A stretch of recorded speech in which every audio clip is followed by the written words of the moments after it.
I want it. You probably think I'm beautiful, Dr. Roberts, but I'm not. I want it. My nose is 0.2 millimeters too narrow, and my cheekbones are 0.4 millimeters too high. I want it too. I do television commercials. They want a certain look. I did surgery on several girls a few months back, commercial actresses, and there have been some suicides. You don't know what's going on. This is more than commercials. They're killing all the girls that are perfect. DMI measured some girls for possible surgery. We were conducting an experiment. Hi, I'm Cindy. I'm the perfect female type, 18 to 25. Here you see a typical computer model being made. Hi, I'm Cindy. I'm the perfect female type, 18 to 25. What have you got me mixed up in? I have a right to know if somebody's trying to kill me.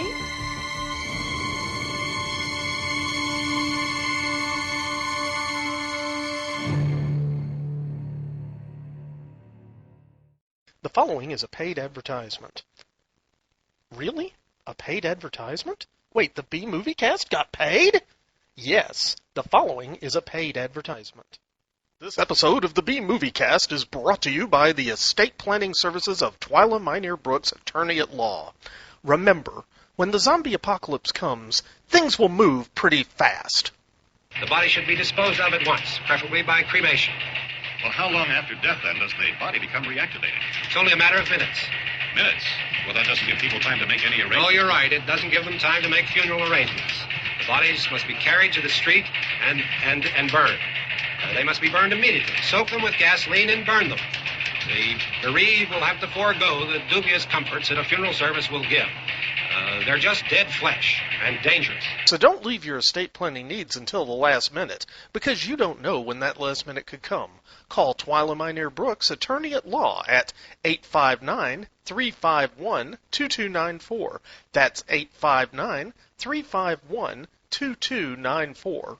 Remember, when you go, you don't want people saying, "Yeah, they're dead. They're all messed up." Twyla Minear Brooks, attorney at law, is licensed for practice in the state of Kentucky. Consult your local attorney for matters outside of the state of Kentucky. Command mark. The time will be running at X-20 seconds. Mark. 5, 4, 3, 2, 1. Fire.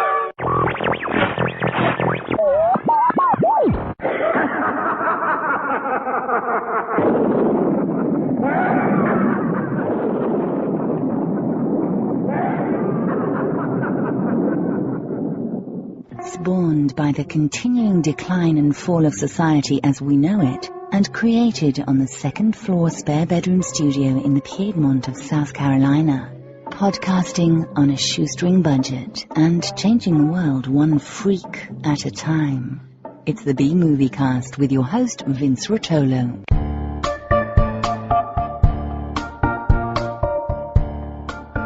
From coast to coast and worldwide via the internet, this is the B-Movie Cast, the podcast of unusual film and television.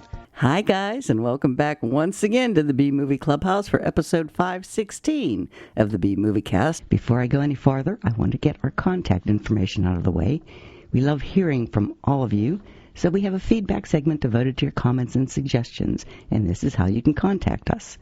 Option 1, pick up your phone and dial 888-936-0808. This is a toll-free number and a very easy way to leave a voice message. Option 2, you can make your own MP3 file and send it in to bmoviecast@gmail.com. Or use your smartphone voice software and record a call, then just send that in as an attachment instead.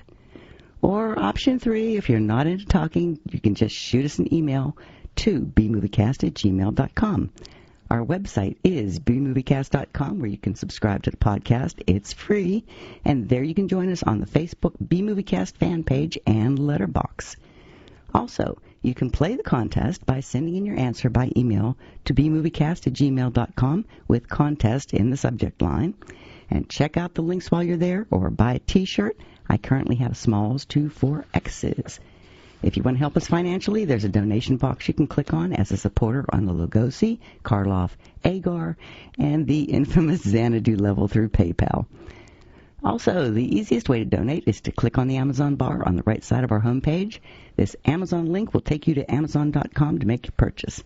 It doesn't cost you anything, and you can still log into your personal accounts when you get there. It's completely private, so think about us before you buy online. So now, through the miracle of modern technology and thousands of miles of wire, server farms, PCs, Macs, the internet, and duct tape, we have our co-host from Lexington, Kentucky, author, editor, screenwriter, film producer, Nic Brown. He has a new website. It is authornicbrown.com. That's authornicbrown.com. He is the author of the Werewolf for Hire book series, starting with Blood Curse. He's also selling a book in collaboration with his wife, Fiona, the B-Movie Cookbook. All of these are available on Amazon. He's produced 2 movies, Wretch and Loss Prevention. Both can be ordered on Blu-rays or DVDs through Amazon. He is also the producer of a 3rd film, Fall of Usher. Also joining us for this cast is the one and only Brian Cunningham, owner of Thoughtfly Studios, along with his partner Matt Niehoff. Thoughtfly is a full-service film and commercial production house in Louisville. He is a very talented writer, producer, and director. His first feature film was Overtime in 2011. Then he did a documentary called Monsters Wanted in 2013 that we did a podcast on. And he now has 3 feature films, Loss Prevention, Wretch, and The Fall of Usher. And today's film is a Nic Brown pick.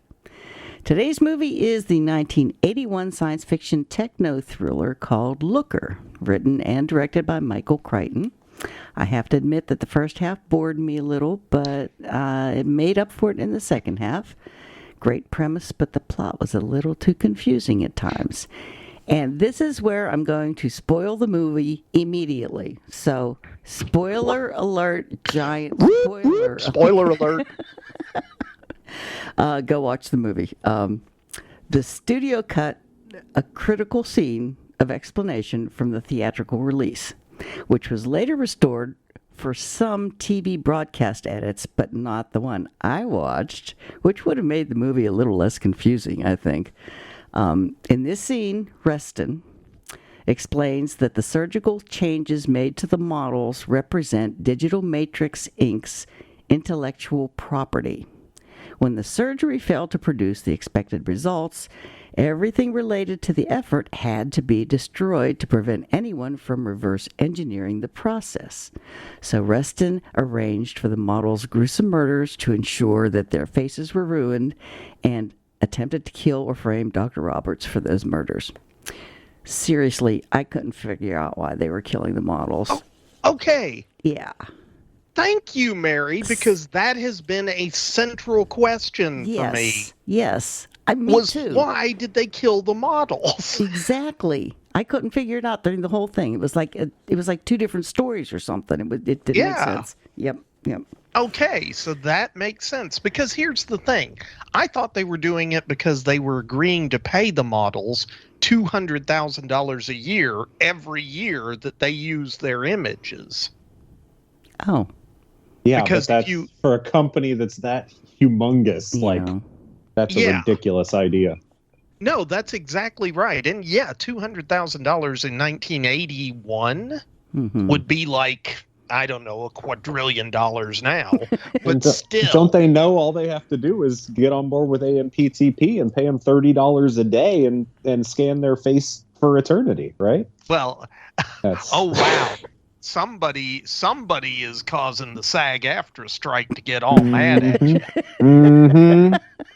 By the way, for those who don't know, one of the things that is a central sticking point for SAG-AFTRA is some of the studios have been scanning their extras.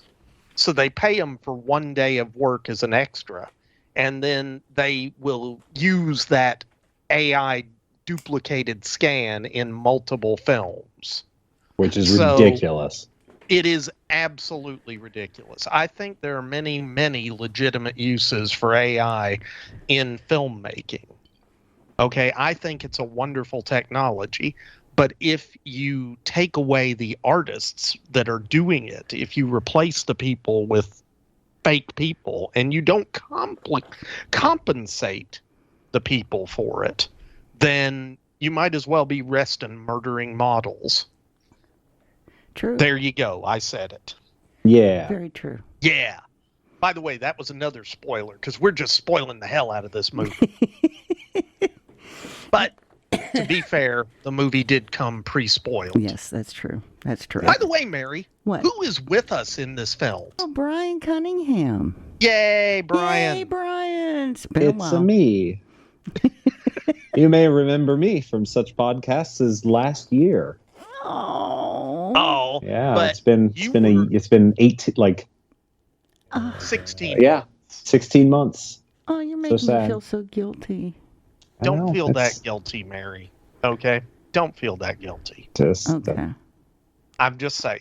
Okay. And I have no reason. I know everyone likes Mark Mostyn better than me. I am just going to say I have not gotten drunk with Mark Mostyn as many times as I have with you. So there you go, Brian. That's cool. I have. That's true also. But that's beside the point. Are you sure we haven't done one sooner? Because I think there were times when we had to use you and Nic on the same line. Yes. Later. Oh, yeah, maybe. But yeah. Well, whatever. I can't be bothered to check that out. Okay. So that sounds we hard. fixed our issues. Yes, we did. I finally found Brian on Skype. The real Brian. Yeah. The real me. No. The other Yeah, Brian. she'd been talking to a Nigerian prince named Brian. And he had convinced Mary to send him a bunch of money for his next in movie? order to allow Nigerian Prince Brian to share his riches with her. Yeah. It was really sad. Moving on. Yeah. Okay, before we go much further. What? Right? Do we want to give some stuff away? Well, wait. Wait. I have a thing about subliminals. Yeah. Okay. Michael Crichton said television commercials are really manipulative. That's exactly what they're supposed to do. I don't consider that kind of manipulation evil, but what would happen if someone with a bit more scientific knowledge began tampering with commercials? Oh, if only he could be around to see the algorithm. Yes. Well, but actually they did that in the 40s and 50s. They put those single frames into movies. Yeah. So, but I want everybody to go to this website, and I'm not even going to try to say it on air. Don't say the URL, Mary. It's a long string of characters. It is. And everybody's just going to get bored and leave. I know. So Nic's going to post this on the B Movie Cast site. There will be a link on the show notes for this podcast. Yes. But it's a really interesting article on subliminals. And, I mean, I've seen a lot of them before in the past, but one I never knew about is, okay, I don't know if you guys you weren't even born in the 60s. Okay. No, but we can look back on them, Mary. Okay. At the end of the evening in the 60s, broadcasting would stop. So there was a sign-off sequence with the national anthem that would play at the end, right before they'd go blank, right? And the stations played it before they went off the air. It had subliminal messages in the subtitles of the anthem. I never knew that. Like, really? Trust the U.S. government and God is real.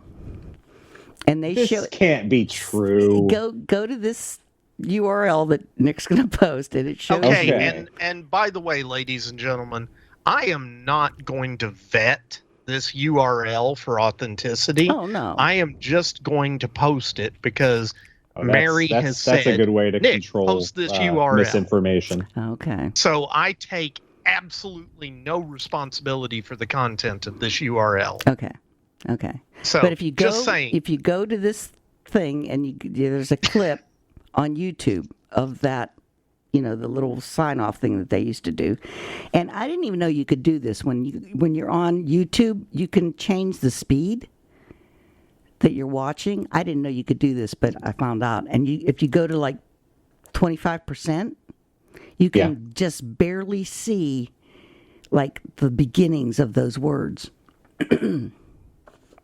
And then they fade out really quick, and then the real words come up. What?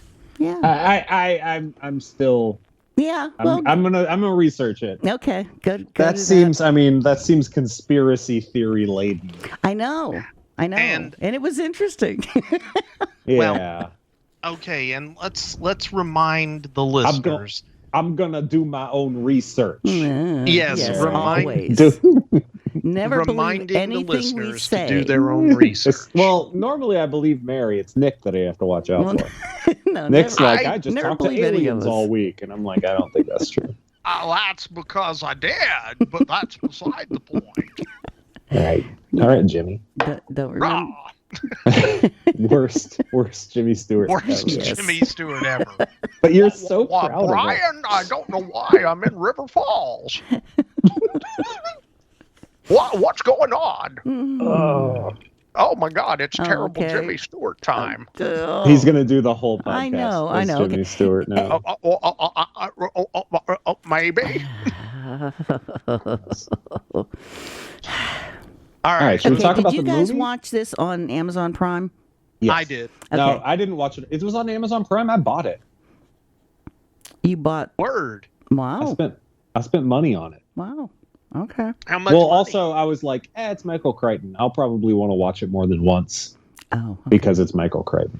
Well, the one I watched on Amazon Prime didn't have that scene that I was talking about, so it was cut out. I don't know where you would go to get that scene. Why would they cut that scene?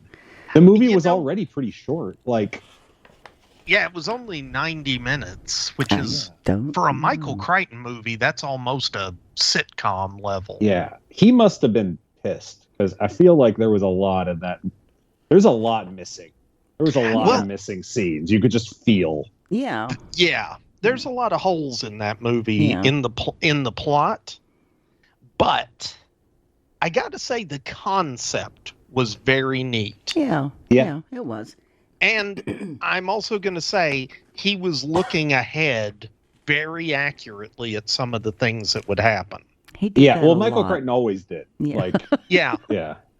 Which kind of to a creepy level. His thing, yeah. Yeah. Well, Michael Crichton was okay. We haven't talked much about him. Well, okay. Well, we can, but but we still have to do the contest and okay, yeah. And other I things. wanted to thank. Okay, I have 3 people to thank. I need to thank Patrick Kelly for sending me the first volume of his Harry Calderwood murder mystery series. Oh, yeah, my brother was down here helping me after surgery, and he read it before I could, and he liked it so much he went home and ordered all the rest of the series, and it took him a while because they've been out of print. But I finally read Slightly Murder. That's Sleighttly, because the guy's a magician. So it's sleight of hand, Slightly Murder. And yes. And I loved it. I really loved it. So Patrick, start writing again. It was really good. And my brother promised to send me down the rest of the series when he finishes reading them. So and Patrick, if you have the rights to the books and you still have the text, shoot me a message, buddy. I can help you republish those. Ooh. Okay. Ooh, she says. Yes, ooh. Okay, next one is I want to thank Stan Ward from the Creepy Hills north of Doylestown, PA, for donating and shipping all the zombie apocalypse books that he sent me.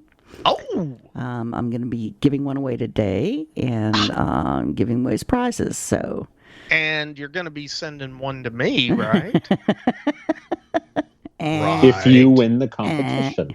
Yeah, really. Okay, I might be able to. I don't know. Yeah, especially since he posts the picture. I think he should win. Yeah. Of course, I don't remember what picture I posted for this contest. So. Whoops. Classic Nick. Okay. Yeah. I also want to thank Phil Pine for sending a box of movies that I can also add to the list of contest prizes, and I've posted pictures of both of those on the Facebook pages. So if you guys want to look at what's in store for you, go to the Facebook pages. You guys are so generous, and I really appreciate it, and it lifted my spirits when I was sitting in my lift chair, grumbling. about physical lifted your therapy. spirits while you were in a lift chair? Yes. That's double lifting. I know. No wonder my back hurts so bad. Huh? I guess. I made Brian snort. I know you Sorry, did. Brian. He snorted his Red Bull. I've moved to alcohol. It's fine. Oh, okay. That's better. Scotch now. Ah, I've got the boy, God caffeine to intended. raise my energy, and I got the scotch to lower it down. Everything's great. Ooh. Oh, Cool. that is just about the best thing I've heard today. Cool. Except for the prize winners. Oh, yeah, we got prize winners. Yes, we do. The answer to the contest was Vampire Lovers 1970. Aha. You remember now? Nope. But I did just post a new photo for the next contest. Oh, good. Send me what the answer is, because I never get it. Nope. You're going to Better. have to guess it. You really want a prize? Yeah. Send I me, tell you what, send if me I the tell answer. you what the new picture is, I win a prize before the contest starts. How about that? Oh, okay. Ha ha! Victory. It might not be the prize you want, but I'll send you a prize. Why does it feel like I'm getting screwed here? But anyway. Okay. Our first prize is the really cool Santitito surprise package. Since it's a surprise to us, let us know what goodies are in the package so we can post them. And he's given a warning that if you don't send photos, your prize package might be a little smaller next time. Ooh! Threats! You don't want your package to get smaller. No. No. None of us do. Okay. The winner is Dave Ladd. Oh, new person. Hey. Congratulations. Is that Dave. a first-time winner? If it's been a long time. That's true. Yeah. I think it's a good one. Yep. Okay, our second prize is a Blu-ray from Phil Pine. And it's called It's a Mad, Mad, Mad, Mad World from 1963. And I was positive we covered this one on the B-Movie Cast, but we haven't. I looked. Nope. The premise is a group of motorists witness a car crash in the California desert, and after the driver's dying words indicate the location of a hidden stash of loot, they turn against each in a race across the state to get it. It stars Spencer Tracy, Milton Burrows, Sid Caesar, Buddy Hackett, Ethel Merman, Mickey Rooney, Dick Shawn, Phil Silvers, Terry Thomas, Jonathan Winters, Edie Adams, to name a few. It's a fun farce directed by Stanley Kramer. So, the winner is... Oh, another new one, Fred Haas. All right. Wow, cool. Okay, our third prize has been donated by Stan Ward. It's the sci-fi thriller written by Max Brooks called World War Z, an oral history of the zombie world. It's a New York Times bestseller and is the 2006 paperback edition. I'd rate it, but it would scare me too bad. Oh, okay. And it's a great book. It is a great book. Oh, cool. Actually. The winner is Karen Zalonkiewicz, which is cool because she reads a lot. That's great. I hope she hasn't read this before. Oh, well. I hope so, too. Okay, and our fourth prize has been donated by Juan of FifthDimensionFilms.net. That's the Where's he number from? 5, THDIMENSIONFILMS.net. Go to his site for all your movie needs. He can find movies that I didn't even know existed. Okay, this one is the remastered Warner Brothers DVD called The Disembodied from 1957. It's a photographer on an expedition in the jungle who runs afoul of a voodoo cult. It was directed by Walter Grauman, and it stars Allison Hayes from Attack of the 50-Foot Woman and Paul Burke. And the winner of the one prize is Brian Rosenquist.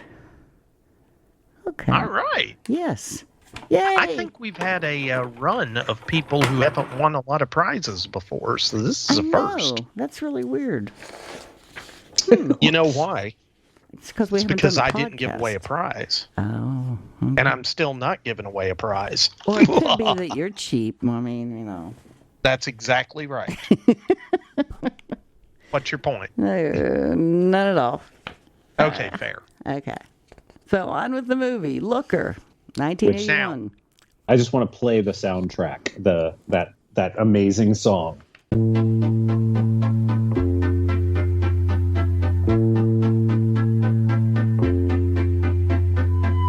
A pretty face reflected in a mirror, so perfect in every way.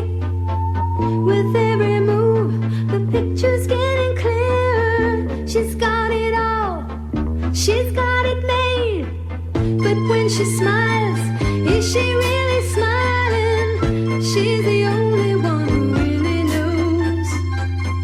Emerald eyes, so cool and so inviting. Hide the side, she never shows. She's a looker, that's what they say.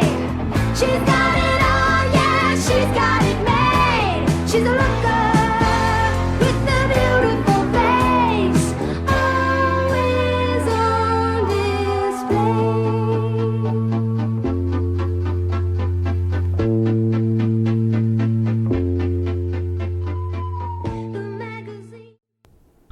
Yeah, so that's the Looker song, which, by the way, was recorded by Kim Carnes on her... She did her own version in her 1982 album, Voyeur. But it was performed by Sue Saad, which may be sad, I don't know. But it's S-A-A-D, so I'm saying Saad. Did you guys really like it? No. Oh. But it gets in my head. Oh, the song or the movie? The song. I had to fast forward through it. Oh, yeah, it is pure 1981. Oh, that's the only thing I can say. It is pure 1981, as Brian said, and it's not a great song, but it gets in my head, and I will be hearing it off and on for a week after I've watched that movie. Well, you should have done what I did and just fast forwarded through it. I could have, Mary, but I am dedicated. Yeah, we actually like to watch the movies that we're going to talk about. Yeah, we don't fast forward through all the. Because the funny thing about fast forwarding through the song, you're also fast forwarding through the movie, which is the pictures that go with the song. But it made me crazy. That would make a good drinking song every time she said looker. That's because you're a looker. I don't know. I can't even remember the song. It's a looker and she's got it made. She's got it all, man. She's got it made. She's a looker. Yeah, I just did it twice. Oh, my God. That's pretty great. And remember, she's always on display. She is. She is. Oh, that Told just you, killed it gets the in my podcast. head.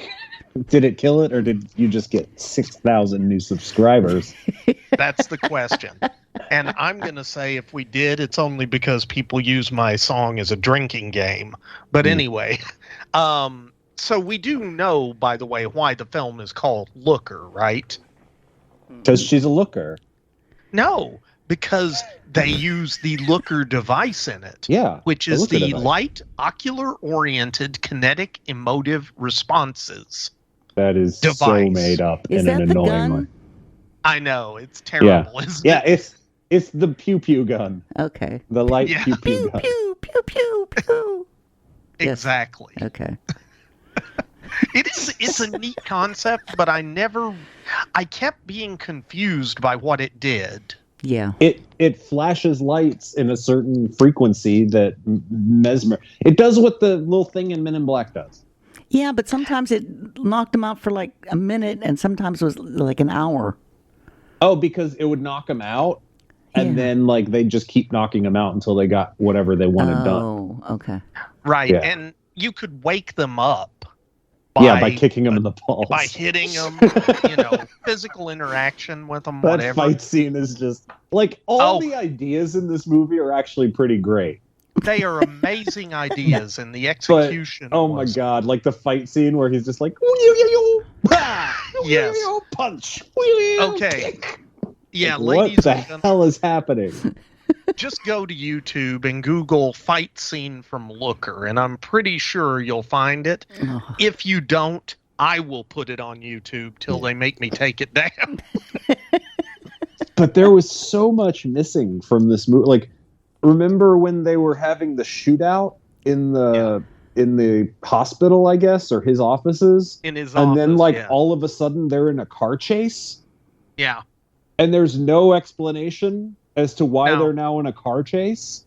And also remember, kids, if you're you have watched the film by now, or you're not going to. So I'm going to spoil it. Yeah. But the my whole bet's on the gunfight- second one. The gunfight thing happened at night, and it's very obvious that the car chase is happening the next day. Yeah. So there's a big time jump there on top of everything else. And it just it makes no sense. And then None. at the end, they're just popping up in these commercials, which apparently they're airing live. Yeah.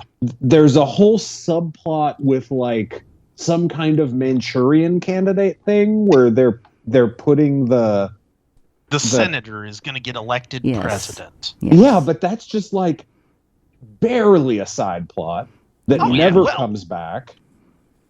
Yeah. And they're doing the commercials live, which makes no sense. And then at the very end, like the cop at one point says, "Yeah, we've got to see what they do next. We've almost got them."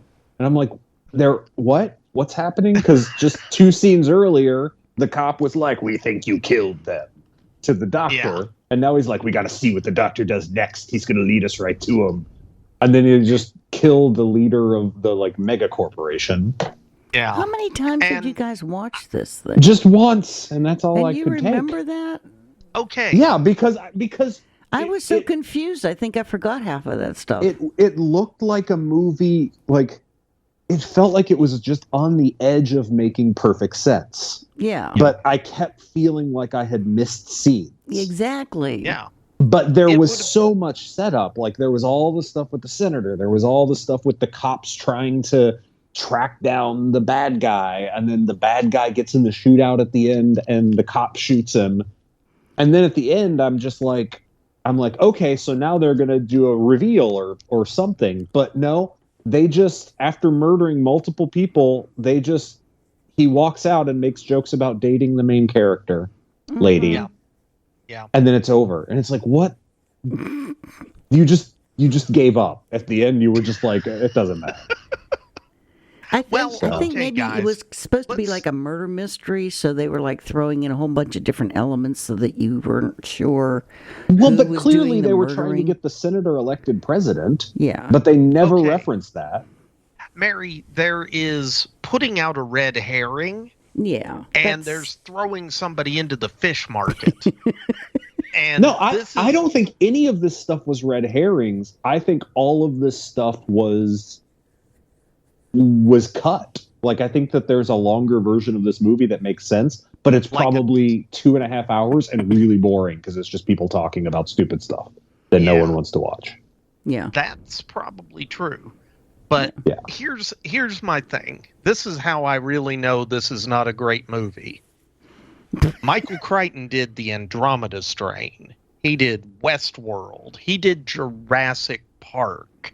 And that's just 3 of the many amazing science fiction related properties that he has brought to the screen. He did not direct. 2 of them were books. He didn't right? direct those, though. And what? He didn't direct those, though. He wrote them. He actually did. He wrote and directed Westworld, I believe. Westworld, he did. Yeah. Yeah. Yeah. Yeah. But my point is, nobody remembers Looker. No. I am one of the and okay, we're going to get a bunch of mail about the fact that, hey, I remember Looker because I had HBO back in 1981. Yes. Well, I had HBO back in the early 80s too, and this movie was one of the ones that was constantly on HBO or the movie channel in the mid 80s. And I think it was one that they played a lot because they probably got the rights to it really cheap. I can see why. So they wanted to play it a lot. And, you know, it's got violence. It's got a sci-fi element. It has a bunch of really good and popular actors at, you know, for the time. I mean, it has James Coburn in it, Albert Finney. Albert Finney did 9 movies in 1981. He was a hot property. Yep. You know. And it had Susan Dey from the Partridge Family. I have a question. Hell, What did they do on HBO with all the nude scenes?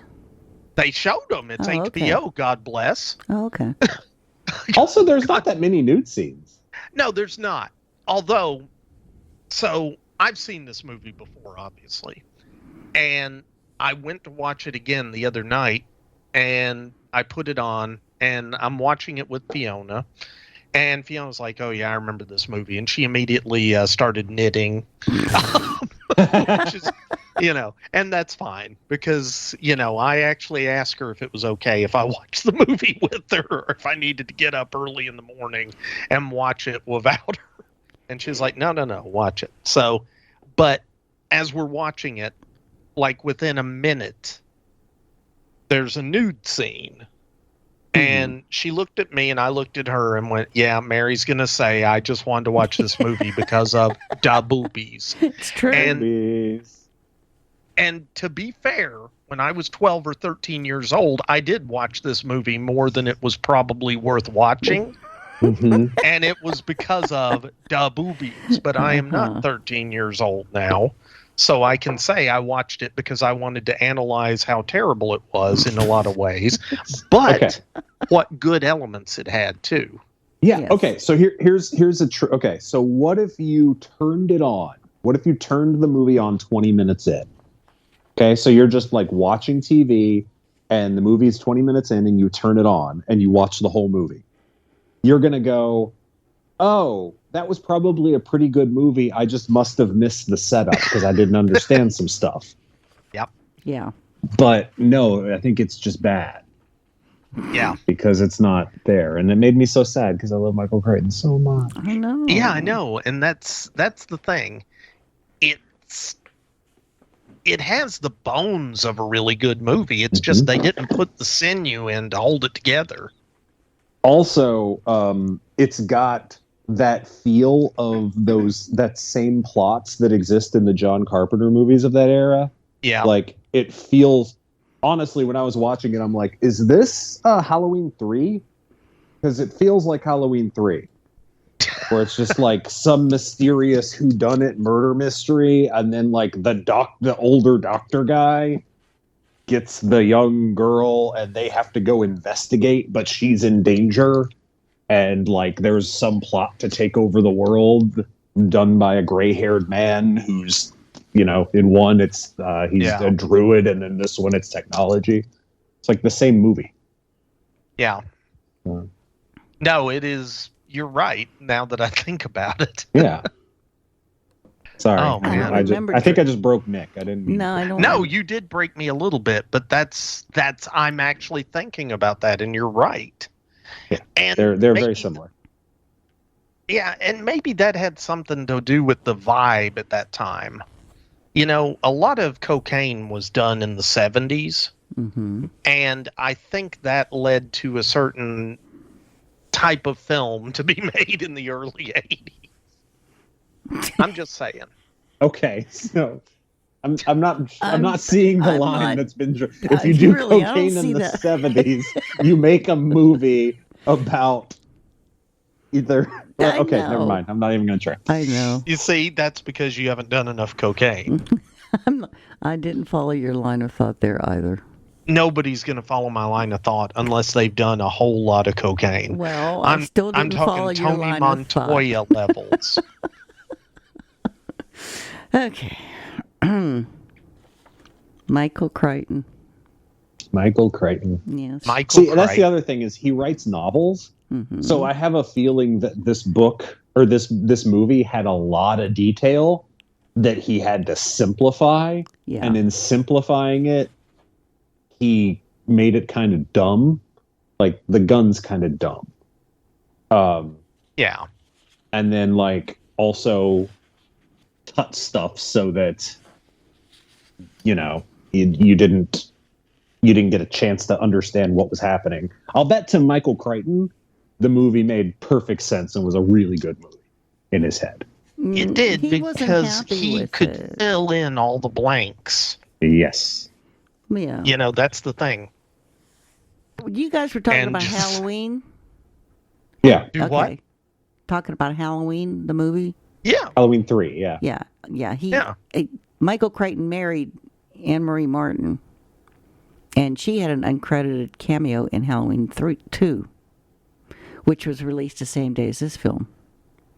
And both films have Wait, Tawny Halloween Moyer 3 in it. was released the same day as this? No, Two. Halloween Halloween 2. 2. Was released the same day as this film.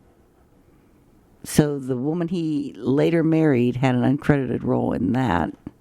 And both films have Tawny Moyer in them. Well, And Tawny Albert Moyer Finney was in Tawny Skyfall. Moyer was the housewife, that warrior housewife at the end commercials. From the commercial. Yeah. Yeah. She was in both of them. Little piece of trivia. Since you said That something about is. Halloween. But I was talking about Halloween 3, and that's Halloween 2. So it's like there's all kinds of crazy crisscrossing of fates happening here. See, I've only watched Halloween 1. Okay, Brian, Mm-hmm. much like Looker, what Mary He's a just looker! said makes sense Sorry. to Mary. Mary is the Michael Crichton of the What, podcast. to be fair, what she said makes more sense than the plot of Looker. That Well, is thank you. true. Yeah, my brain does go off on tangents often. Sorry. But I think that's what's infuriating about Looker is it's not that it feels like it doesn't not make sense. It just feels like doesn't make something's missing. sense. Like it's not that nothing in the movie contradicts the logic of the movie. There's just not enough there to explain it to you. Does that make sense? Yeah. Yeah. Okay. And that's infuriating. Yeah. What's I weird agree. is that the longer version was shown without those cut scenes, was shown on television. They cut it for the theatrical version, which really doesn't make sense to me. Well, I The don't know only why thing they I can cut think it. of is they were like, this movie is a dud. It's not going to be very good. Cut it down to X number of minutes and we can get an extra showing in every day. Oh, okay. That's the only possible. Okay. Okay, another piece of trivia. Crichton paid attention to test screenings because he wanted his films to be understood. It's one thing if they don't like it, but if they really don't get it, then that produces a different sort of response. So he always did these big test thingies, and he listened to the test audience. And he had no idea why these people... Oh, this was Twister. He had no idea. The audience came out on the first viewing of Twister saying they had no idea why these people were chasing tornadoes. So they went back in the movie and they added parts at the beginning to explain why these people were chasing twisters. But why didn't he see that in this? I mean, if he paid so much attention to the test screenings, why didn't he see it in this one? Maybe he didn't do test screenings for this one. Oh. I have a feeling this, to me, no offense, Nick, this reeks of producer intervention. Like this reeks of this movie's too long, it's boring, it's just a bunch of people sitting in a room talking. Cut out this scene, this scene, this scene. Just go straight to the car chase. You don't need to explain it. Yeah. I'm not going to say you're wrong, actually. And I was thinking about why they would include the scene that kind of ties the plot together in the TV version and not in the theatrical. Okay, theatrical version, you need the movie to be something like 86 minutes plus to get a theatrical release, right? Mm-hmm. But, at least at that time, but to run in television during a primetime movie slot, you would need it to fill in at least 90 to 95 minutes so that it would be long enough for the appropriate commercial breaks. That's why, ironically, to bring it back, the original Halloween has extra scenes. Exactly. That are actually And- pretty good scenes. Yes, TV. my favorite version of Halloween, the original, is the one where they take the scenes that they filmed for the television release Mm-hmm. and you put those into the original theatrical release. That's my favorite version, and it's the longest version. But thinking about this, because remember, this was 1981, they had to cut all of the nudity out of the film. That's right? true. Yeah. So you're gonna lose a couple of minutes there. The film's already barely 90 minutes long. So add some filler back in that is safe, right? Yeah. And by filler, you mean scenes that explain the plot of the movie? Yes, but as a producer, I would call that unnecessary fluff. Cool. I have to admit, the first part of the movie was really boring when they were going through all that, about all the political thing, and I don't know. I just thought it was kind of boring. It just didn't amount to anything. Yeah. Yeah. Like, it would be one thing if it was all this build up to something, but it didn't build to anything. That's true. Yeah. So. Yeah. Yeah, there was, again, this film had such good potential. I mean, it was the first film to use a 3D model, a computer-generated 3D model of a human. Mm-hmm. And Tron would come out 1 year later. Yeah. And everybody's like, oh, Tron! Well, Looker did it before Tron, Was that Jimmy Stewart fanboy? That was Jimmy Whoa, Stewart fanboy. Oh! Oh! I couldn't let that slide. I'm sorry. No, that's quite all right. I didn't even realize I'd slipped into a voice. That is how in the zone I am right now, talking about Looker. She's a looker. Hey, she's got it made. Mary? Yes. She has it all, man. She's got it made. Don't make me start drinking. She's always on display. Always on display.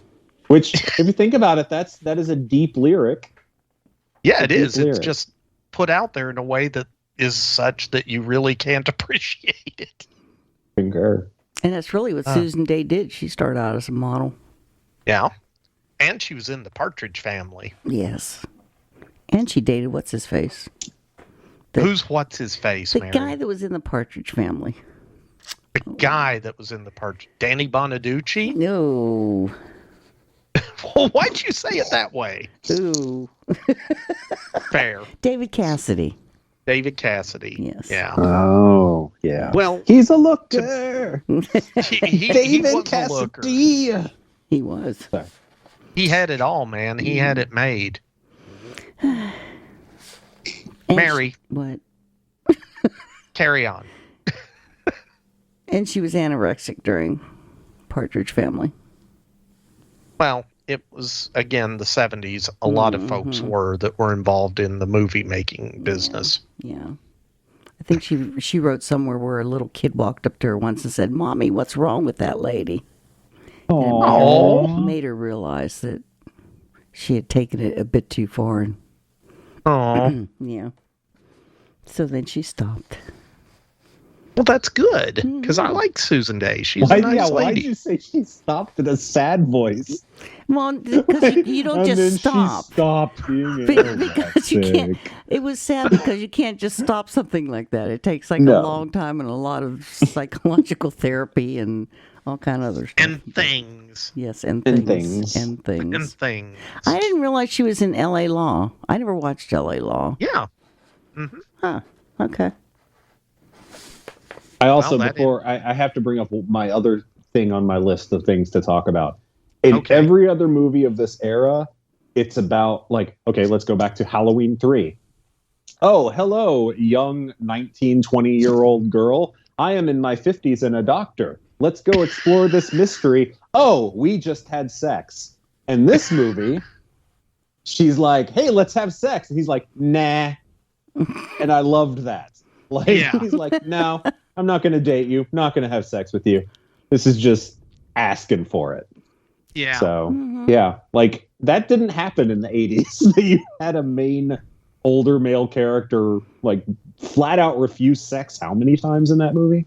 A lot, actually. And this is the thing. I think it was part of that was that his character was at the end of the day, he was a guy he was the highest paid plastic surgeon in Beverly Hills, right? Mm-hmm.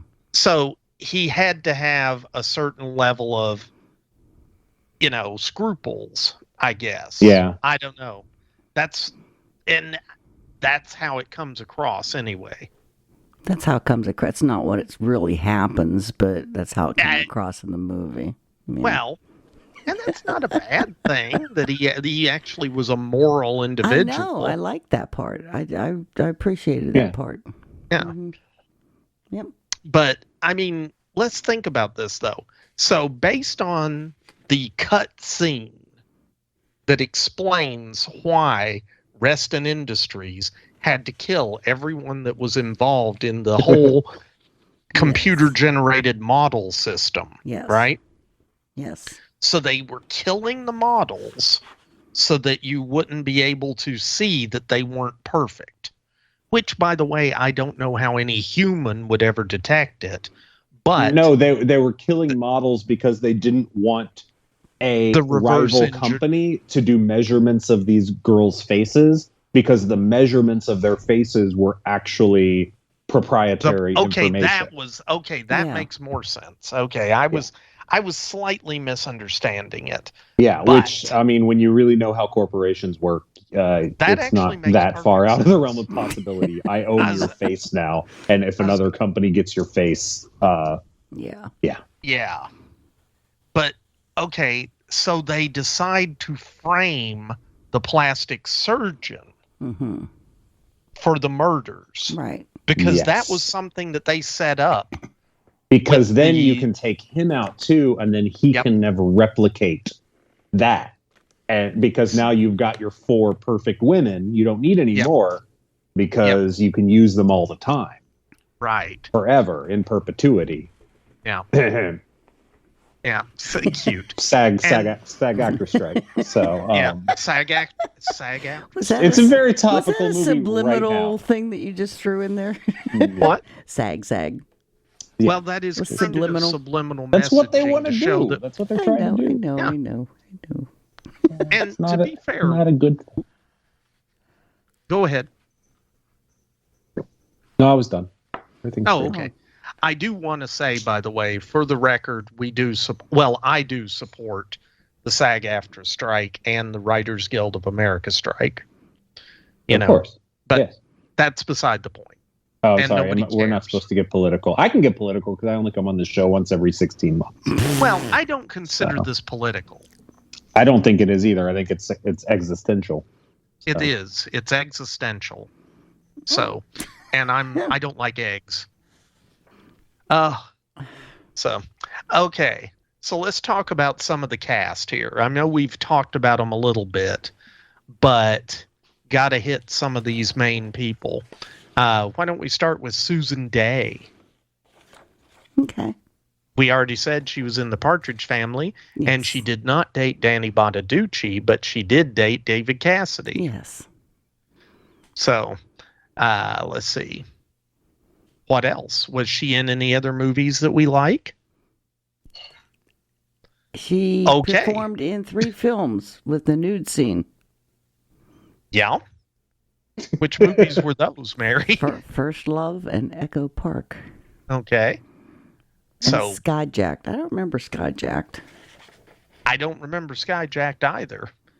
Oh well. Skyjacked's a great title. Skyjacked. I do remember. Okay, one of the things I do remember her from was the TV movie The Quest. I don't remember that one. Did you guys see that one? Okay, that was a 1976 TV movie, and part of the reason I remember it is it had Kurt Russell and Tim Matheson in it, and it was a Western, and it was supposed to be the pilot for a TV series. And I think they did a couple of episodes, but it never really went anywhere. But I remember the pilot movie. I don't. Okay, so that really just not ended alive, that. I don't think. I was in college, and I think the only thing we could get was Canadian channels. Oh, I just figured it was all the cocaine. It was the 70s, No Mary. comment. Don't do too much cocaine. It makes you write Halloween 3. So That's entirely. I like Halloween 3. Shut up. I love Halloween 3.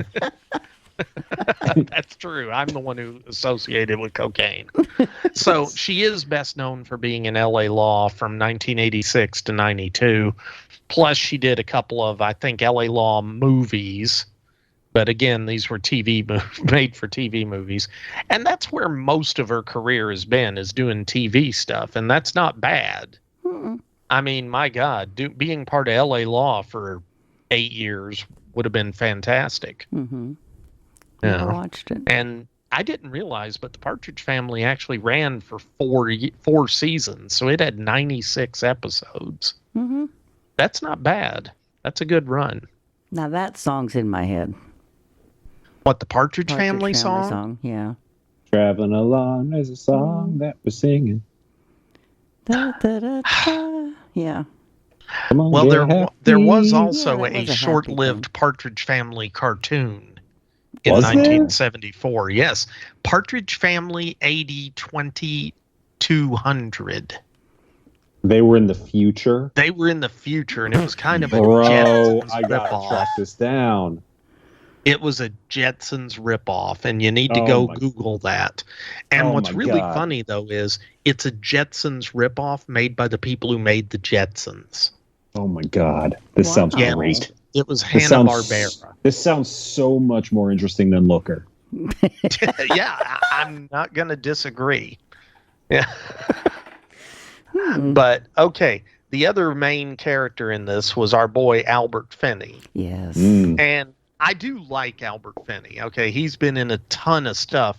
But 1981, one of the other movies he made that lost a bunch of money, other than Looker, yeah, this one lost a ton of money, was Wolfen. What was the budget Of this? I don't know. of Looker? All I know is that everywhere I've gone, it says, "Hey, this movie lost a bunch of money." I read Budget somewhere okay, 8 million. yeah, 8 to 12 million, and it grossed 3 million at the box office. That's a bomb and a half. Ouch. Yeah, that is. Was this wasn't so this was Crichton's like second movie he directed? I don't know if it was the second one he directed. Mary, I'm sure you've got IMDb open looking at it. No, I don't. What? Okay, I'll You look. failed us, Mary. Oh, Mary, I am shocked. I'm a little disappointed, but that's okay. We'll let you go on that. Okay. But Albert Finney, my God, the man's been in everything. 65 movies. Yeah, so not everything, but a lot. And he was super popular back in the early 80s. I mean, I think he did like 9 projects in 1.5 years. And in 1981, he was involved in Looker and Wolfen. Yes. And Wolfen was one of the 3 werewolf movies from 1981. The Year of the Werewolf. Wow. The year of the for me, 1981 was the year of the werewolf because you had American Werewolf in London, you had The Howling, and you had Looker. Wolfen. And 2 of these are good movies. Yes. 2 of these are considered classics, and Wolfen is considered a movie. Wolfen. Maybe Yeah. everybody just got really tired of wolf movies at that point. Now, I don't know if that's the case, but what I do know is Wolfen was sort of like Looker in that it wasn't necessarily that easy to understand. Oh. Did it have special effects like wolf faces? People turning into wolf faces? It had defined special for special effects. Oh, they were special effects. It had a lot of wolves as wolves. What's the second one you said? Not American Werewolf, the other one. Okay, there was The Howling. The Howling. That one had Yes. really good special effect with the face turning into a wolf. Okay, so that one. Are we going to go into this? Okay, we're going to go into the special effects because this is one of my things. Because after you talk about Looker Long and where you're just like, I don't get it, you got to talk about lyrics. That's true. So, no, okay, Mary. I wondered so if Wolfen had that. Do what? Did Wolfen have that kind of special effect? No, it did not. Okay. Well, Wolfen had the implication that the wolves that were stalking New York City were skinwalkers. Oh. So they were the spirits of Native Americans taking revenge on New York for being a metropolitan area. Yay, cultural appropriation. Exactly. But it had Edward James Olmos, so is it cultural appropriation? Yes. Yes, because he's not a Native American. But that's beside the point. So it also you can't just put one actor of a certain ethnicity in your movie and be like, see, it's fine. That's not how that works. Well, that doesn't even work for this because he's not Native American. But okay. I just think that people saw the special effects on The Howling and how good American Werewolf in London was, and they just didn't want to see another one that didn't have that kind of, special effect kind of thing in it. You see, Mary, you're saying that, but if my memory serves, this movie was the first one released of the three. And Oops. I think what we really want to say is Wolfen just wasn't that good a movie. Okay. So much for my theory. Yeah. Now, that said, the Academy of Science Fiction, Fantasy, and Horror Films did nominate Wolfen as the best horror film. Wow. And it not for a Saturn Award. And who else? Albert Finney was nominated as best actor. Cool. Huh. Okay. But they did not win. That is all. Nominated, yes. Winning, no. But anyway, Wolfen, same year, Albert Finney. Okay. That's the end of my real, thing about Albert Finney in 1981 because I haven't seen his other film from 1981. I mean, he's been in so many movies, but I don't remember him in them. He was in Skyfall. I know. He was in The Bourne Legacy, The Bourne Ultimatum, Corpse Bride, Ocean 12, Aaron Brockovich, Under the Volcano, The Dresser. I don't remember Tom Jones, The Entertainer. I don't remember these movies. I don't remember him in these movies. Do you Just remember because him in he's Annie? such an amazing actor. Maybe. He disappears into the roles. It could be. Hey, Mary, What? have you seen Oppenheimer? No. If you watch Oppenheimer, you will see Gary Oldman in it. Oh. And you would not know it's Gary Oldman. Wow. Because he's such a good actor. Wait, who was Gary Oldman in Oppenheimer? He was FDR. Oh, yeah. Or no, he wasn't FDR. I'm sorry. He was Truman. Not FDR. It was... Truman. It was Truman. Yeah. Wow. Yeah. He was very good. He was very good in his one scene. Yeah, his very short scene that really showed Truman being an ass, but that's beside the point. I mean, dude did drop a very big bomb on a lot of innocent people. Yeah, he did. I just didn't want to see it because I kind of figured there'd be a lot of stuff that I'd be going, I don't know if that's right. Okay, Mary. What? I'm going to say it is probably more accurate than most movies. Okay.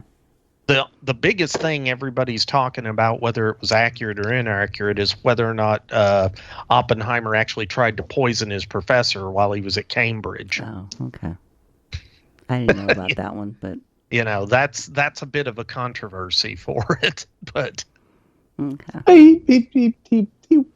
He fixed it. Spoiler. He went did back fix on it. it. He did not poison him. By the way, spoilers for Oppenheimer. Yeah, really. Okay, here's a big spoiler for Oppenheimer. They developed a nuclear bomb and dropped 2 of them on Japan. Okay. So okay, my God, I took us to Oppenheimer Yes, from you did. this. Yes. Okay, that was quite the jump. Well, But Albert Finney was in Murder on the Orient Express, and he played Hercule Poirot. yep. I'd Now like that to was see the that. 70s version, obviously. Yeah, I'd like to see that because Seems like he'd make a good Hercule Poirot. Yeah. He did. Yeah. I'd like to I've see his seen that version. one a few times, and he is a good Hercule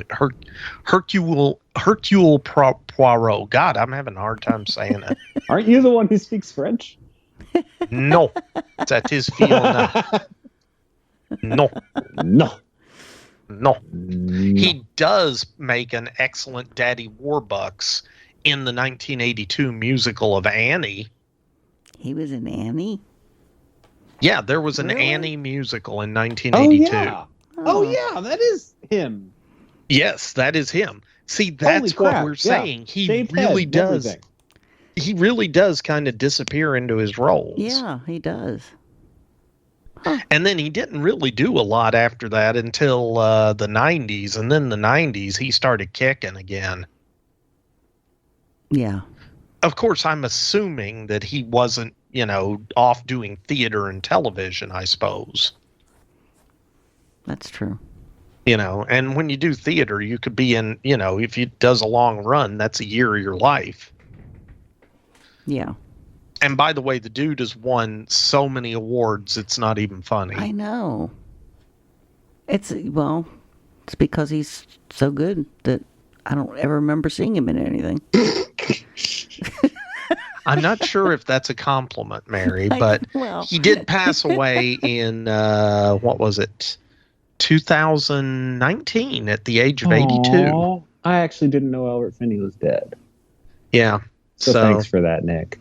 Well, no problem. Susan Dey is not dead. No. That's okay. But her boyfriend Just distract from my grief by saying, by the way, this person's alive. But yeah, well, that's but what David you do. Cassidy's dead. What? David Cassidy, her boyfriend. Well, that's depressing. Come on, get happy. Nope, not a chance now because he's dead. I did not realize Crichton was dead. I don't know why, but I just thought he was still Crichton. alive. Yeah, he died in 2012?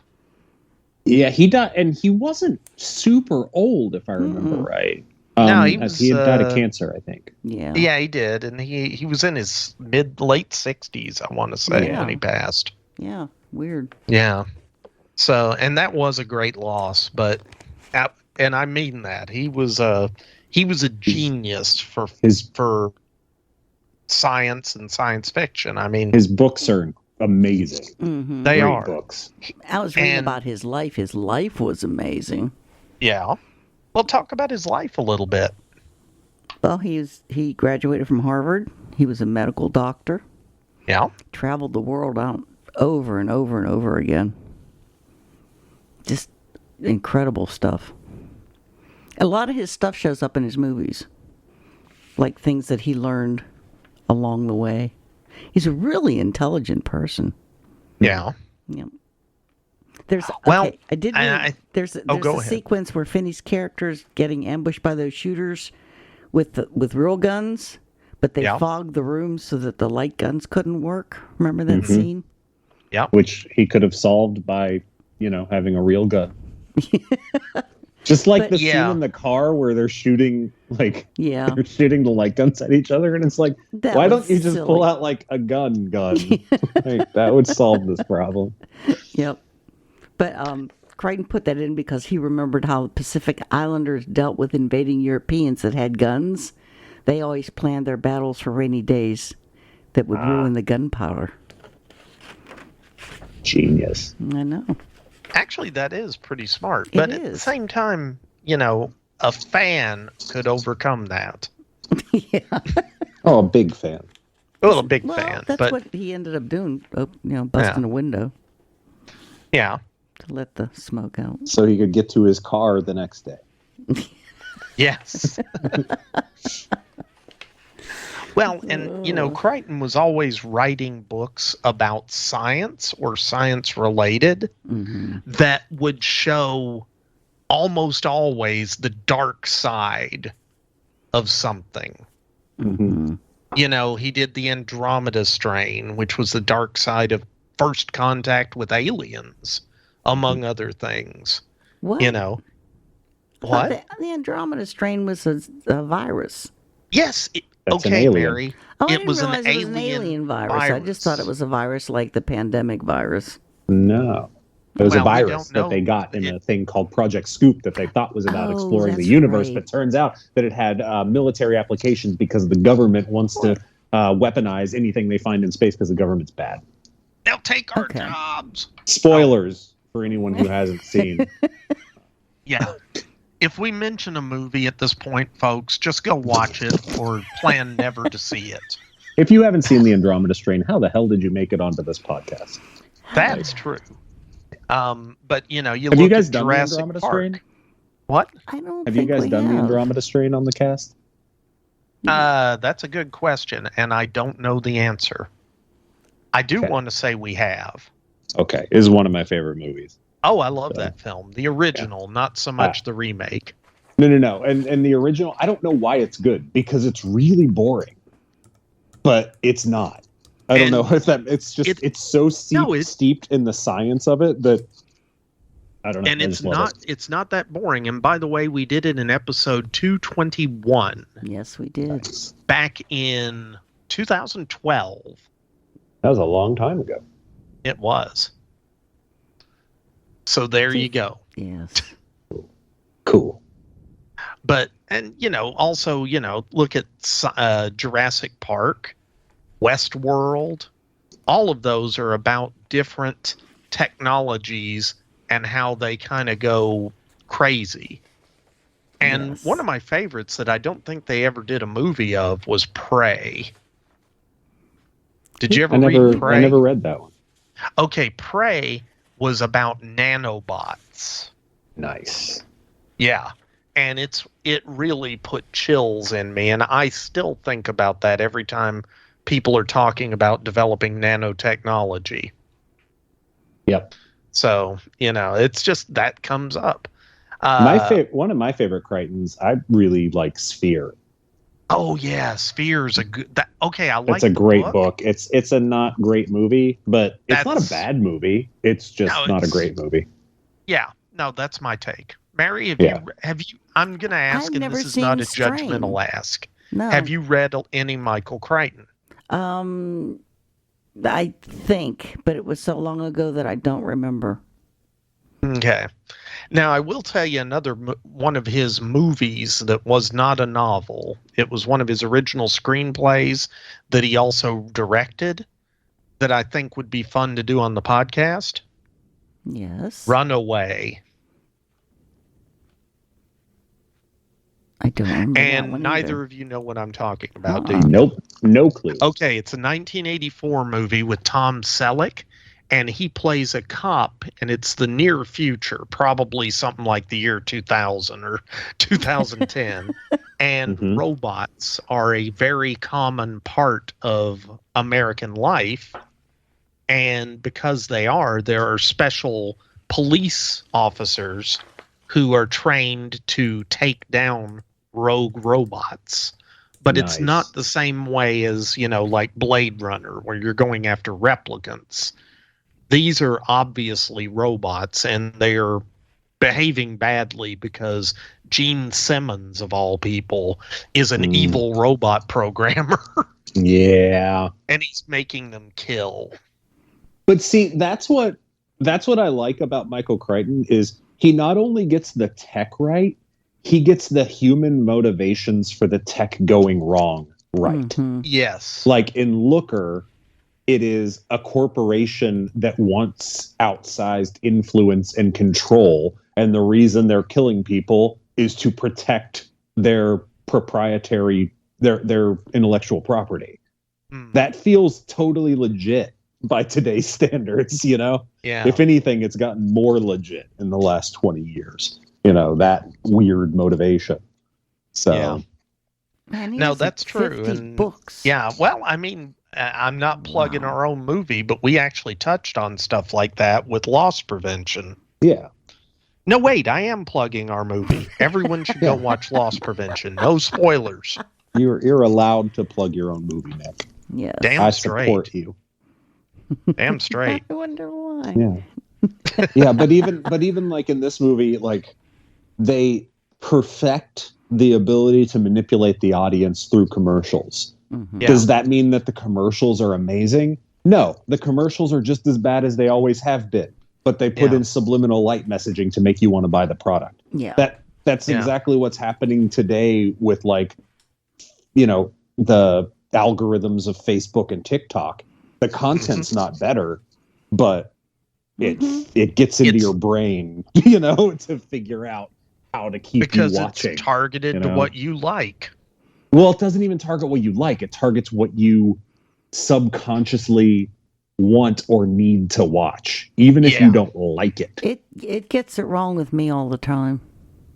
Does Good. it? Yes. That means you're not fully programmed yet. I think it's because my brain goes off on so many tangents I confused it.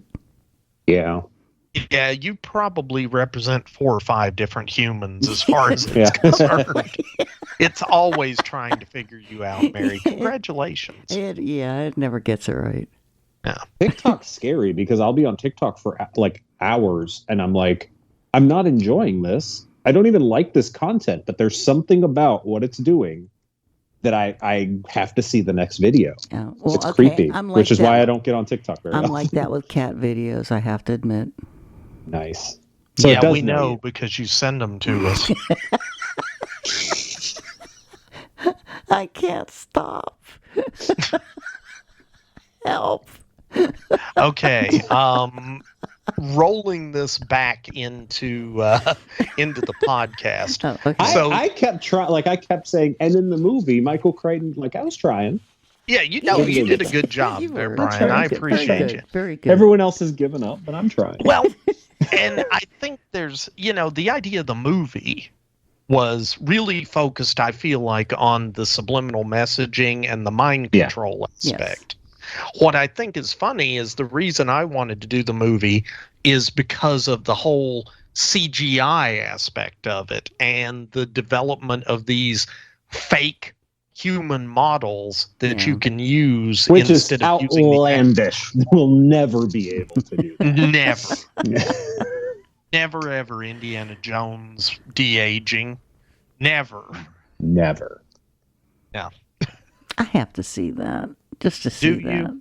Do you, Mary? I really want to see him de-age. Okay, then go see it. Okay. I will say I, from a nostalgia perspective, enjoyed that film, but that's about it. Now, yes, we're going to stop dissing on on that before we even start. Okay. James Coburn. James Coburn. Oh my God, I love James Coburn. No. And this is not my favorite James Coburn role, by the way. No. But he is such a good actor in so many movies, and he was in Looker. Yes. Yeah. I mean, okay. He was in one of my favorite spaghetti westerns, which is Duck You Sucker, or I think it had like 8 other titles. A Fistful of Dynamite, Once Upon a Time in the Revolution, whatever.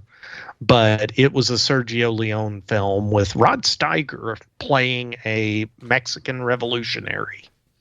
So times have changed. Cultural appropriation on steroids. Was Rod Steiger an Illustrated Man? Yes. Okay, thank you. But but that's the thing. James Coburn played a lot of cowboy characters. Yeah, he did. Yeah, and or like just bad guys. No, he played good guys too. Okay. He was in The Magnificent Seven, Mary. Well, that's true.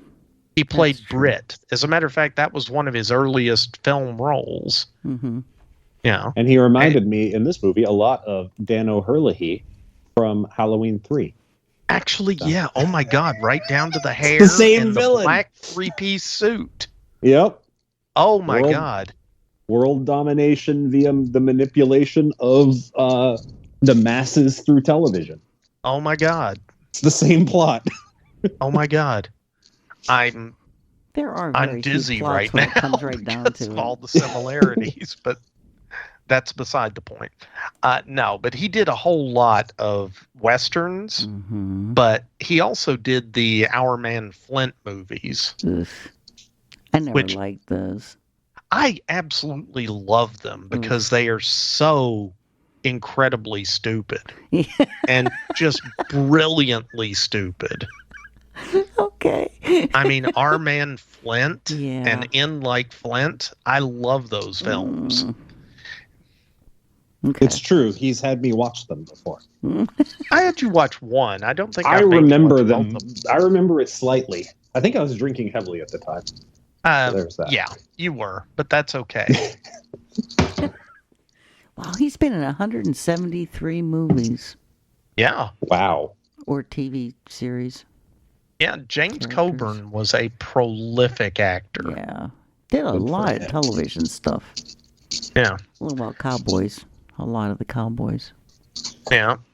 And he passed away in 2002 at the age of 74. No. And here's what's really funny. He was actually James Coburn III. Okay. So he was the third iteration of James Coburn. I guess they really got it right with him. Wow. Yeah. Okay, I read he had really severe rheumatoid arthritis. That's kind of why he quit doing things. Like I could see that. Like his whole body got deformed and he was in pain. I think towards the end he did find something that relieved the pain, but it's just not enough. So that's why he really quit doing movies and TV. I know he was acting up until he passed away. Just he wasn't acting as much. Yeah. Yeah, that's it. He couldn't handle it for long.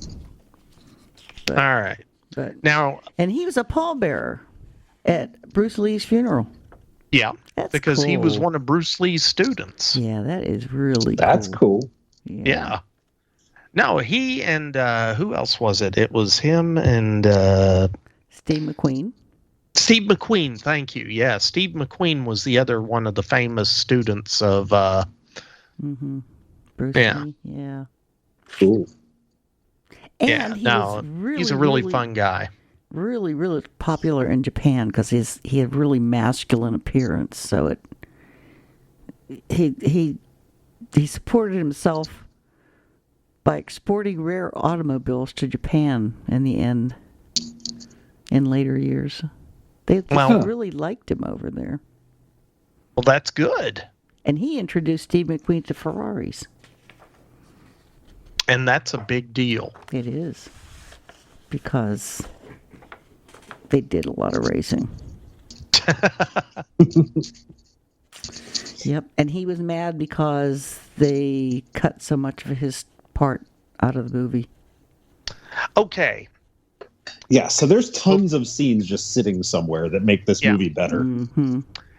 Okay, I do want to bring up one thing before we talk about anybody else involved in the movie. Okay. The guy who played the senator, I don't know Senator Robert Harris, was an actor named Michael Hawkins. He was in a lot of different movies, never in a lot of big roles. But the reason I think it's funny that he's in this one is in 1975, he was in a movie called Trucker's Woman, which was one of the plethora of, 18-wheeler truck driver movies. Blah, it's blah, called blah. Trucker's Woman? It is called Trucker's Woman. What will get people to watch this movie? People like the word truckers and they like women. Yes. So let's just say Trucker's Woman. Yes, and the reason I've seen this film is it popped up on Riff Tracks. Oh. And Riff Tracks actually does make mention of the reason it's relevant to Looker. At 1 hour, 8 minutes, and 38 seconds, or 1 hour and 51 seconds in the Riff Tracks version because they cut it short, there is a mysterious random image of pepperoni pizza on a wooden deck that just appears for 1 or 2 frames of film. Just randomly. The movie is Are they playing. trying to get people to buy pepperoni pizza? Yeah, they believe that it was a cheesy way to try and get people to buy pizza during the movie. Wow. I thought they stopped doing that. How many people are watching the movie at a place that sells pizza? Especially probably a 1975. lot, because it was a big drive-in theater movie. And a lot of the drive-in theaters had full, like, pizza and other stuff.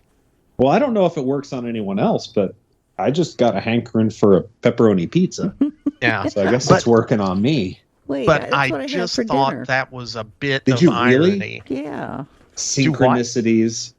Oh my God! Don't start. The with universe that. is trying to tell you something. Oh no.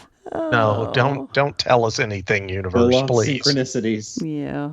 Okay, do you want to know the other weird bit about Michael Hawkins? Okay. Other weird bit? By weird bit, do you mean synchronicity?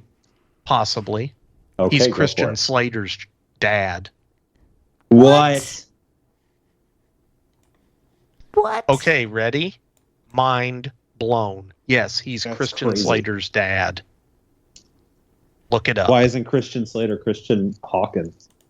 I have no bloody idea, except for the fact that Christian Hawkins probably wouldn't be as cool a name as Christian Slater. Christian Hawkins that's kind of a cool name. It's kind of a cool name in a Hudson Hawk sort of way. Oh, Hudson Hawk. We just keep Which also talking about other has movies. James Coburn. Oh, synchronicities. Actually, I that's just brought it the full thing. circle. Mary, Yeah. have you passed out yet? I'm trying to find a picture of Michael Hawkins online. It's really hard to find one. Well, So- okay, Mary, go to IMDb and look at him through the credits. Don't go randomly Googling Michael Hawkins. There's probably 850,000 Michael Hawkinses in the world. There aren't any Hawkins pictures eye. on IMDb of him. That's why I did that. What? There's no picture of him. Okay, I am not chasing that rabbit hole. I am that's not what's chasing weird. that I rabbit. don't understand why. Okay, that's true. Well, there isn't. I heard that what happened was this company paid him to get plastic surgery to change his face. And then, Yeah, They he had to became the kill him. perfect actor. yeah. So, bye-bye, Michael Hawkins.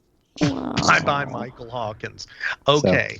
All right, so Nick, you had me on this podcast, let's be honest, for the sole reason of talking about the AI video generation stuff.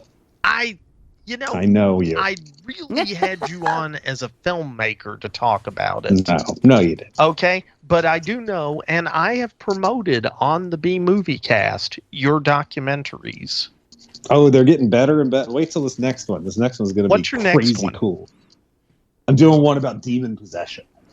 Oh, so why I'm gonna don't you explain? I'm going to see if I can get it out for October. Why So- don't you? Why don't you explain to everybody though what you're doing? So I make movies that are 100% artificial intelligence. I use ChatGPT to help write the script, although I do some serious editing and prompting to get it to do it the way I want it to. And then I take that script and I make a CG voice and a CG presenter person, and then cut that in with, it used to be still images that I generated and animated, but now I'm using a company that does full motion from text. So you put in a text prompt to tell it what images you want, and it creates the images, and then I cut it into a movie. That's like a documentary. So it's like a narrator talking through with B-roll of images over it. So, Are they moving images? yes. Well, they are now. I've made my first full moving image one like a week ago, so it's not out yet. The ones before that were stills, so it's kind of like the Ken Burns effect, where you have the stills from like the Civil War, and you zoom in on them or twist in on them or animate them in some way. Yeah. Which I got pretty good at that. And actually, it was not terrible. But the new image stuff is insane. How do you animate them? You tell the computer, you type a prompt that says, girl in her 30s being possessed by a demon in a church in Wisconsin in 1912. And it provides... What's the program you're using? I'm not telling. Oh, That's okay. proprietary. Don't tell. Okay. Yeah. No, I mean, is it something you can buy? I mean, yeah, it's a subscription based. Oh, okay. So like an Adobe everything's kind of subscription thing. based now. Yeah. Okay. So, but I use different subscriptions, and like we use them in different ways together to get different looks and stuff. It's really fun. Like I'm having a blast. Wow. So, Well, and here's the thing. Brian is not doing these as, hey, look at my original documentary that I went out and researched and did all this. Very much up front, he says, hey, I used AI to generate this. Isn't this pretty cool? Yeah. And like the goal, half the goal is to show people who aren't plugged in what this technology can do. Yeah. Because I think we need to stay on top of it. See if and it's... it is very fascinating to watch some of the stuff Brian's made. Okay, where can we watch it? Well, I most tell of them you are on what. Tubi, and they're also on Amazon. Yay! I will post some links. Good. In the show notes. Good. Thank you.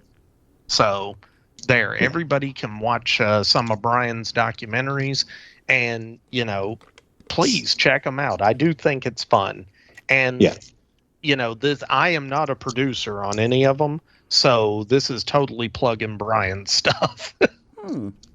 Yeah, so but the AI chat thing works? Because I've heard that again. The AI chat thing works. Yeah, ChatGPT and those things. Yeah. Yeah. Okay, because I've heard the kids in college are using that for their papers and stuff now. I can't imagine that you could. I mean, I could use it for a paper, like to help.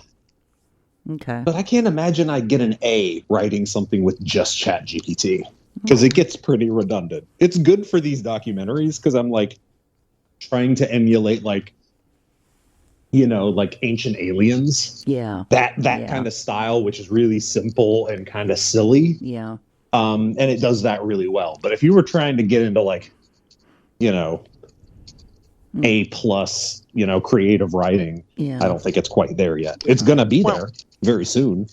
Wow. And by very soon, I mean in the next year or two. Wow. It's moving extremely fast. Depressing. But why is it depressing? It's a little depressing. No, it's... That's why the Writers Guild is striking. Yeah. That's why the actors are striking.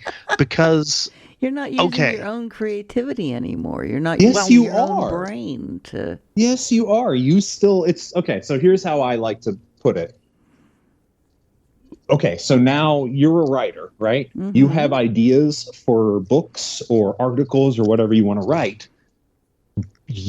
But you are working with a partner, like you're writing something with a partner. Mm-hmm. So you tell ChatGPT, write this, you look at it, revise it, change your mind, drive it again, and use it for that, So basically, instead of sitting and having to work out all the details in a, first pass, it writes your first draft for you. Oh, okay. That you fix, Okay, that you fix then. So if you look at it that way, it's a lot less scary, if that makes sense. No, and I think the problem is that actors and writers are concerned, and I want to say rightfully so. Absolutely, that the mega corporations that own the entertainment industries, and let's face it, there aren't that many of them these days, kids. Yeah. I mean, Disney,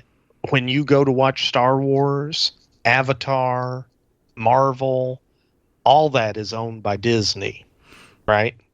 Keep that in the back of your head. 20th Century Fox, everything by Fox, FX, FXX, all that is owned by Disney. Yep. So you've got Disney, you've got Warner Brothers, you've got Columbia Pictures, you've got Warner Universal. Brothers is Warner Brothers Discovery. So That's if you're right. watching Warner Ghost Brothers Adventures, Discovery. you're watching a Warner Brothers show. Yeah.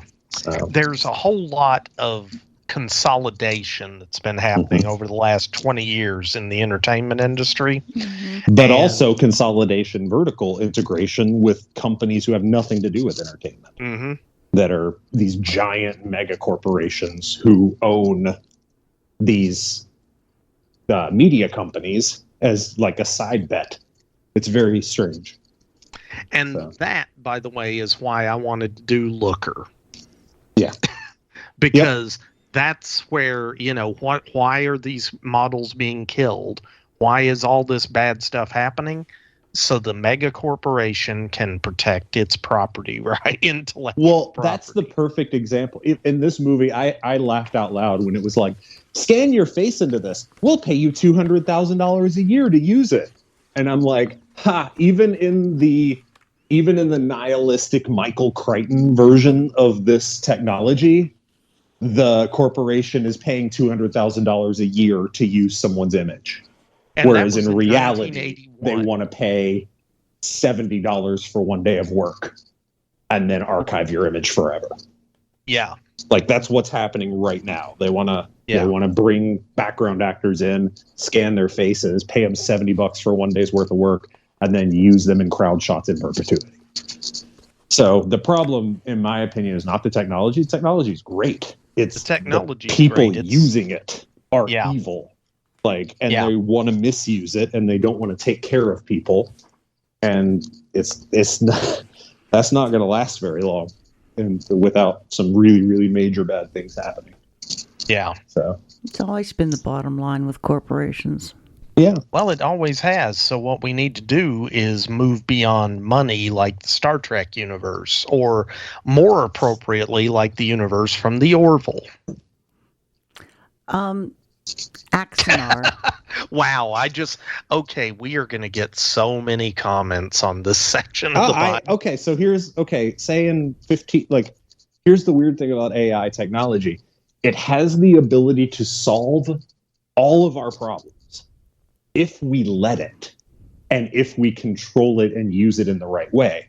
The problem is we won't let it, and we won't use it in the right way. The problem is not the AI. We're going to use it in the wrong way. Yeah. I mean, it's like that's happened with everything. Yeah. And it's like we could literally, AI could solve poverty in the next 15 years. Yeah. It could. We won't let it. Mm-hmm. So it's depressing. New study came out that AI has increased, AI scanners have increased the early detection of cancers by 20%. Wow. This has happened in the last month. Wow. Yeah.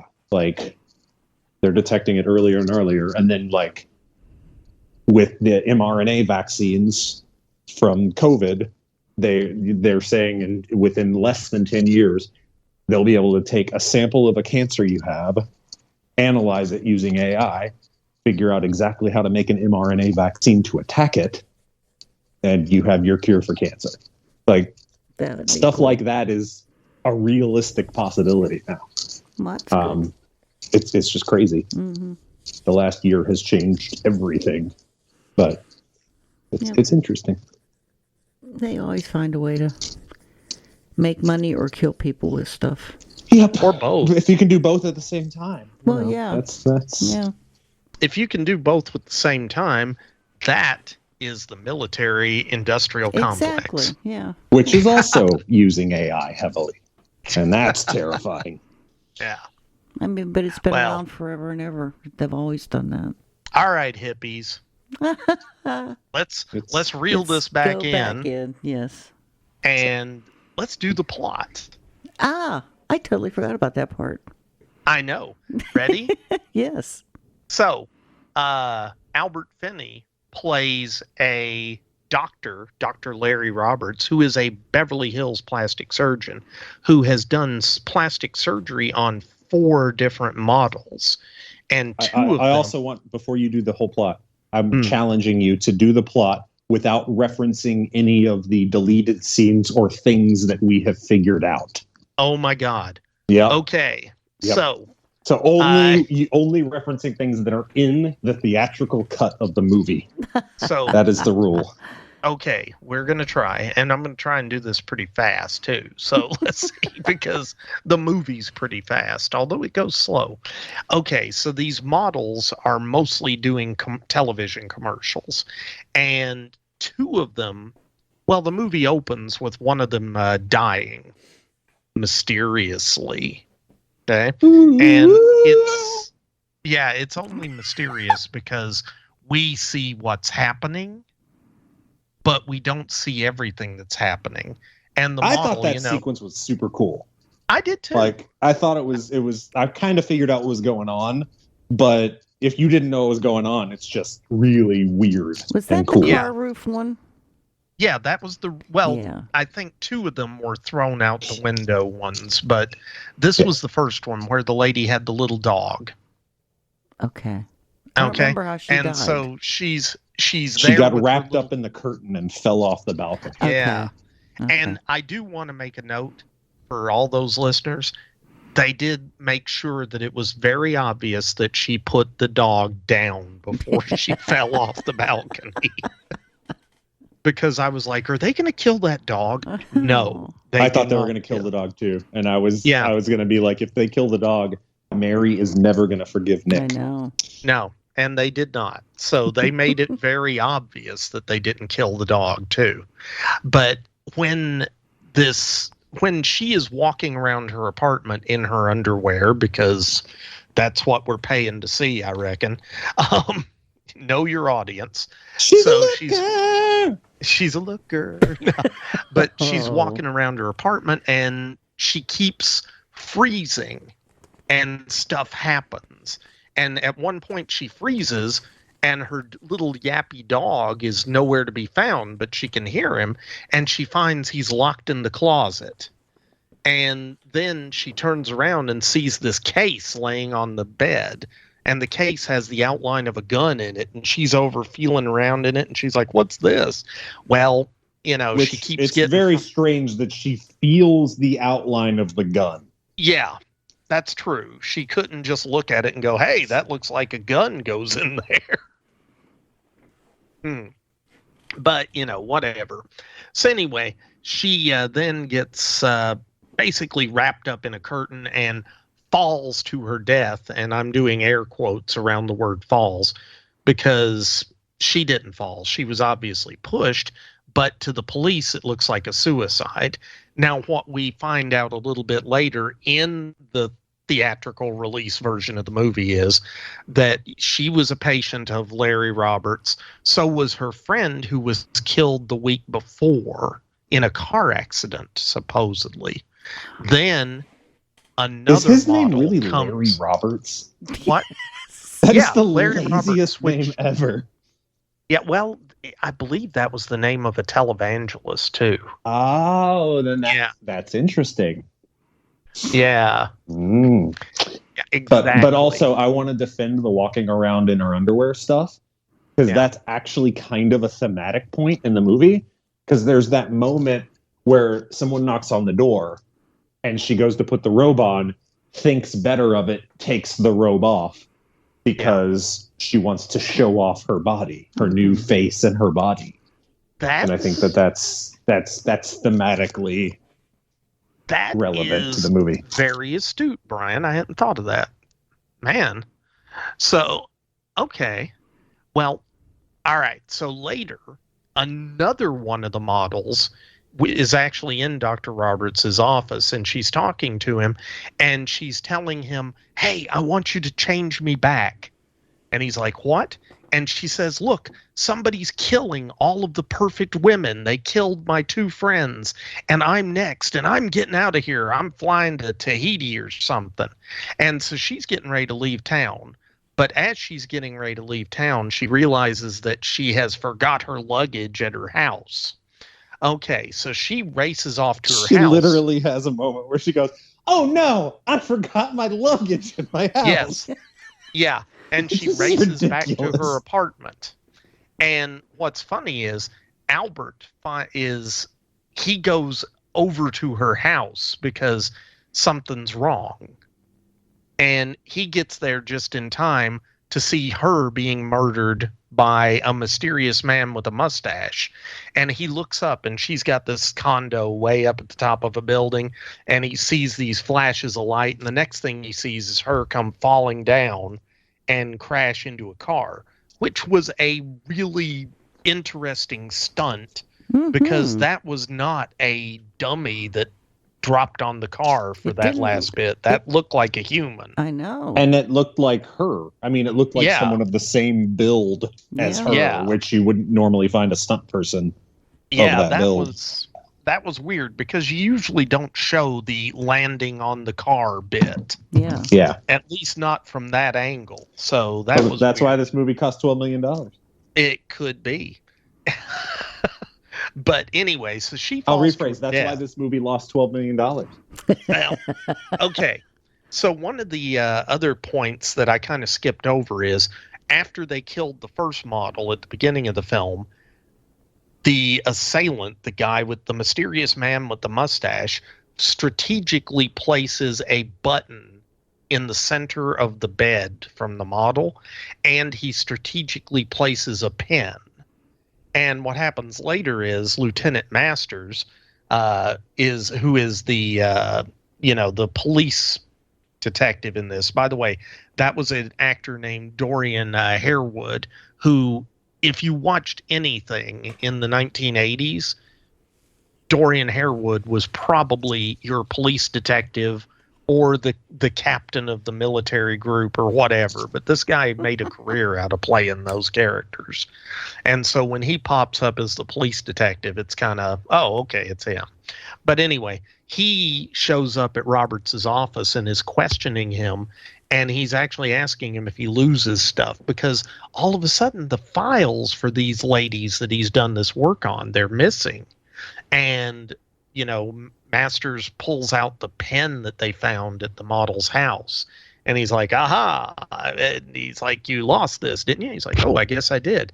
But he doesn't actually tell him that we found this at the murder scene or the suspicious death scene. And even then, it's very convenient. He's actually wearing the jacket that the button is missing from. So all this is going on, which is set up to make it look like Dr. Roberts is killing his patients.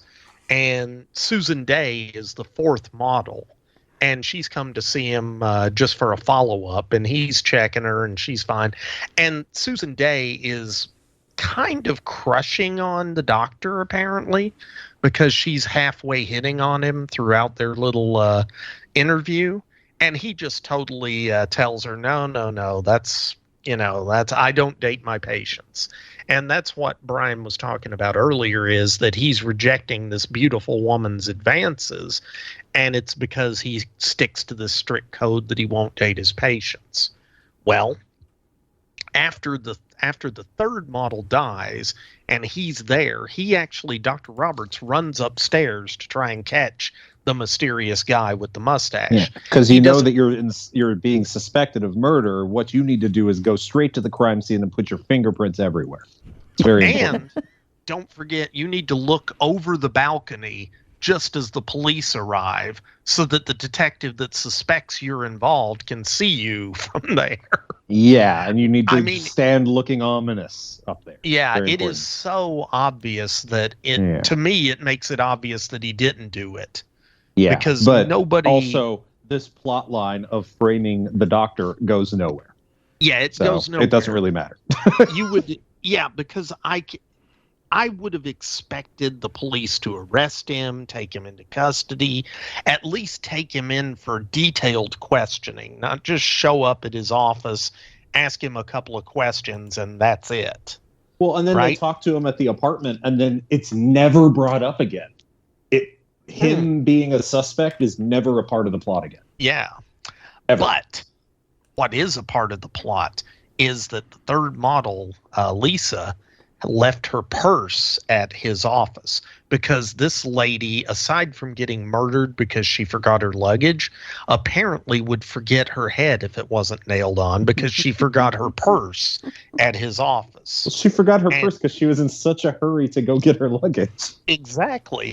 And by the way, can I also say she wouldn't have been killed if she hadn't stopped to change clothes when she picked up her luggage. She would have been able to get out of there, just grab the cases and go. But no, she stops and changes clothes, and that's when the guy shows up. But anyway, so Dr. Roberts is becoming suspicious that something foul is going on, and the only connection he sees is these but not terribly concerned. Not terribly he concerned. Seems very calm about the whole situation. He is. He's very chill, and he decides he's going to invite Cindy to be his +1 at a charity dinner that night that's being put on by Reston Industries. And Reston Industries has their hands in everything, including working with a company called Digital Matrix Inc. And Digital Matrix Inc. is who, and this is in the movie, he's talking about these precise measurements that the models brought in, which were down to the millimeter, showing the modifications that they needed. Well, he was the one that performed the surgery. The numbers that he was given, he actually finds Lisa's numbers on a sheet that says Digital Matrix at the top. And so he figures out, aha, this is where they were getting it. And then conveniently enough, that night at dinner, James Coburn, the president of Reston Industries, is there with the head of Digital Matrix Inc., a woman named Roberts. And, you know, she and Coburn, wait, they're both named Roberts? Oh, wait, I'm sorry. That's bad. I made a boo-boo there. Sorry. That was me thinking about the wrong name. I mean, that would be really, really lazy naming. Yeah, that was... Dr. Roberts meet CEO Miss Roberts. Yeah, no, she was Jennifer Long. I'm sorry. I was getting my names mixed up. But anyway, Long is concerned after the party because James Coburn's character kind of explains what Digital Matrix does. And she and Coburn actually have a conversation about, do you think he's going to get suspicious? No, he'll never be able to connect it to us and what we're doing. Okay, that's not suspicious at all. But then they decide that maybe they need to go do a little bit more digging into him. Meanwhile, Cindy, who was his +1, Susan Dey, she has gotten drunk at the party, and so instead of taking her back to her place, Dr. Roberts takes her to his place on the beach, which is very nice, by the way. It's obvious he's a successful doctor, but he does not have sex with her, and she actually invites him to, pretty much. And he's like, no, you're going to sleep here, and I'll make you eggs in the morning. Okay. Which in 2023, right move, Dr. Roberts. Back in 1981, move. Very not. Yeah. Nowadays, if he had, very out of character for a 1981 movie with a doctor who is 25 plus years older than the model that he's dating. I do want to make the argument. I think it's more for him than just. It feels like it's more than just I don't date my patients. Because he seems genuinely like not interested in a relationship unless there's in sex unless there's a relationship with it. And I thought that was very refreshing. You know, that's a good observation also. Yes, because you never see that in a movie. So Cindy gets up the next morning and very unmodel-like for 1981 eats the eggs and bacon that he fixed for her. And then she's like, I'm going to be late for my shoot. And he's like, no, I'll take you. So he takes her to this commercial shoot. And what we realize is Roberts is being this way with her because he wants to kind of be around her to see what's going on with the models.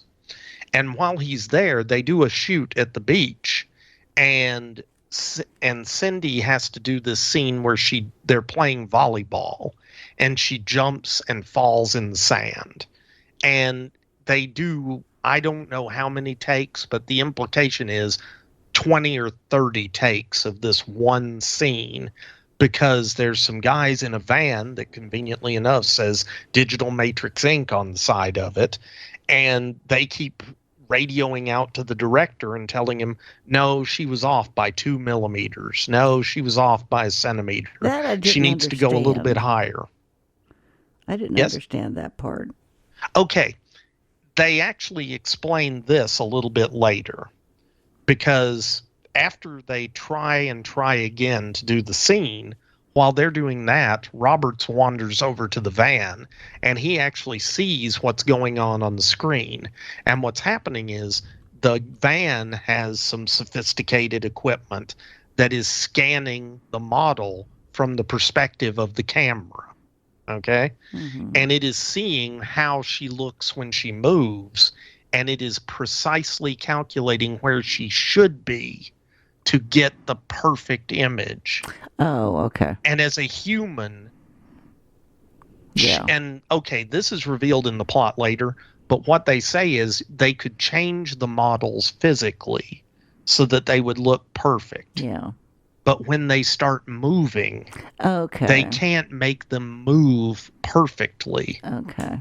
And they had this part of this Digital Matrix Inc. thing, and all this comes out when Cindy gets told, hey, come to Digital Matrix, we're going to do a computer model of you, and then we're going to pay you $200,000 a year for the rights to use this, and you'll never have to work again. I mean, it's kind of a dream job when you think about it. Okay. But okay. So they explain that the perfect face that he created with the surgery allows her to score like 99.9 on this computer scale for the perfect image to influence people. But when she starts moving, the model scores drop back to what they were before the surgery. So Digital Matrix then scans the models, creates a CGI image of them, and then that is used instead of the models in the commercials. Okay, that is the core point where it gets really confusing, because why then are they killing the models? And I can't tell you why, because I'm not allowed to talk about the scenes that were cut. Well, but I just thought about it. Yeah. And even with the answer in the scene that was cut, it doesn't make any sense. Yeah. Because in the end, they're able to influence people by putting flashy lights in the actor's eyes. Yes. That make you do whatever they want you to do. Yeah. So why do they even need the perfect woman? Yeah. Well, that was the second phase of things that they were doing, that they were testing. So I think so they weren't really sure phase that one was and going to phase work. 2 were just right on top of each other. You might guess. Okay, here's what was happening, guys. I think I can actually answer this one. Remember when Roberts goes to Digital Matrix Inc. with Cindy while she's being scanned, they are explaining to him what they do and how they learn from watching people. So they put this headset on that shows where his eyeballs went the whole time he's watching different images. They design the perfect image to draw your attention to the eyes on the actors. And then you're looking. But don't you just naturally look at someone's eyes anyway? Maybe. No. I'm not saying it's a perfect. This is the Swiss cheese plot I that we're feel like talking Mary's about here. selling on Okay. herself. No, So- I never look at someone's eyes. Yeah. Never. So Well, anyway, in my experience, men don't usually look at your eyes first. Oh, because of the boobies. Yes. Yeah. Yeah. Nick knows a few things about that. Yes. I do. So anyway, what happens after this is Reston Industries gets really, Reston and Long from Digital Matrix get very worried that Roberts is actually onto them. So they send the looker gun over to the guy with the looker gun over to search his house.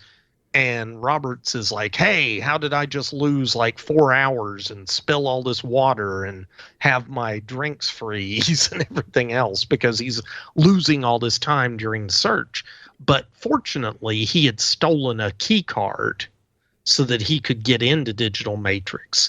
Unfortunately, Reston and Long discovered that he'd stolen the card, Fortunately, they weren't smart enough to deactivate the card. I know. So he was still able to gain access, even though they knew he stole the card.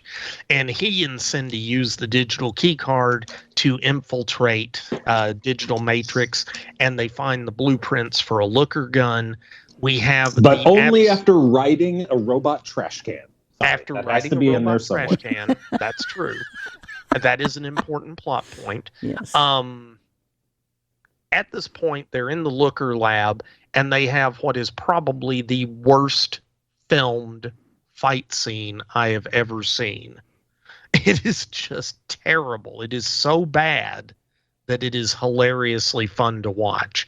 And what we really get to see is a whole lot of scenes of Albert Finney flying through the air and landing on different things as he's punched by his unseen assailant. And it makes no sense, because once you incapacitate a person with one looker thing, just tie him up. Yeah. You're done. Tie him up or kill him. They were planning to kill him anyway, probably. Literally, so why not whatever just you want to do. Like, he is yours now. But instead, he kicks him in the balls. Yeah. And so anyway, Finney manages to get the gun, and he is able to then incapacitate the killer and get away with Susan Dey. But of course, they come after him at his office, and they capture Susan Dey. So they capture her, Cindy. And then we have this weird gun battle and suddenly skip to a car chase. And all the while, it's revealed that the Senator Roberts is actually being sponsored by Reston Industries, and Reston Industries is doing a commercial for him. And Senator Roberts is the person you said revealed like it's a big plot point. It's kind of there. It is. It's just kind of there. But the whole thing comes to a head when Reston is having some kind of big announcement dinner, gala. And during the gala, he is showing his fancy commercials that he films with CGI actors, but real physical props for no good reason. If you could do the actors, why can't you do the props? I think you could, but I think explaining that to people in 1981 would have been really hard. Yeah. Because they did not have CG in any form. Yeah. But the thing that, Brian brought up, and I think is true, why the hell are they doing the commercials live? So Roberts is there. He's trying to get Susan Dey, who's been kidnapped by Reston for whatever reason, because he's just going to kill her anyway. But he's there. Roberts is there. Mustache Guy is there. Jennifer Long is there. And they end up having this weird cat and mouse fight scene during the filming of all these live commercials that are being shown.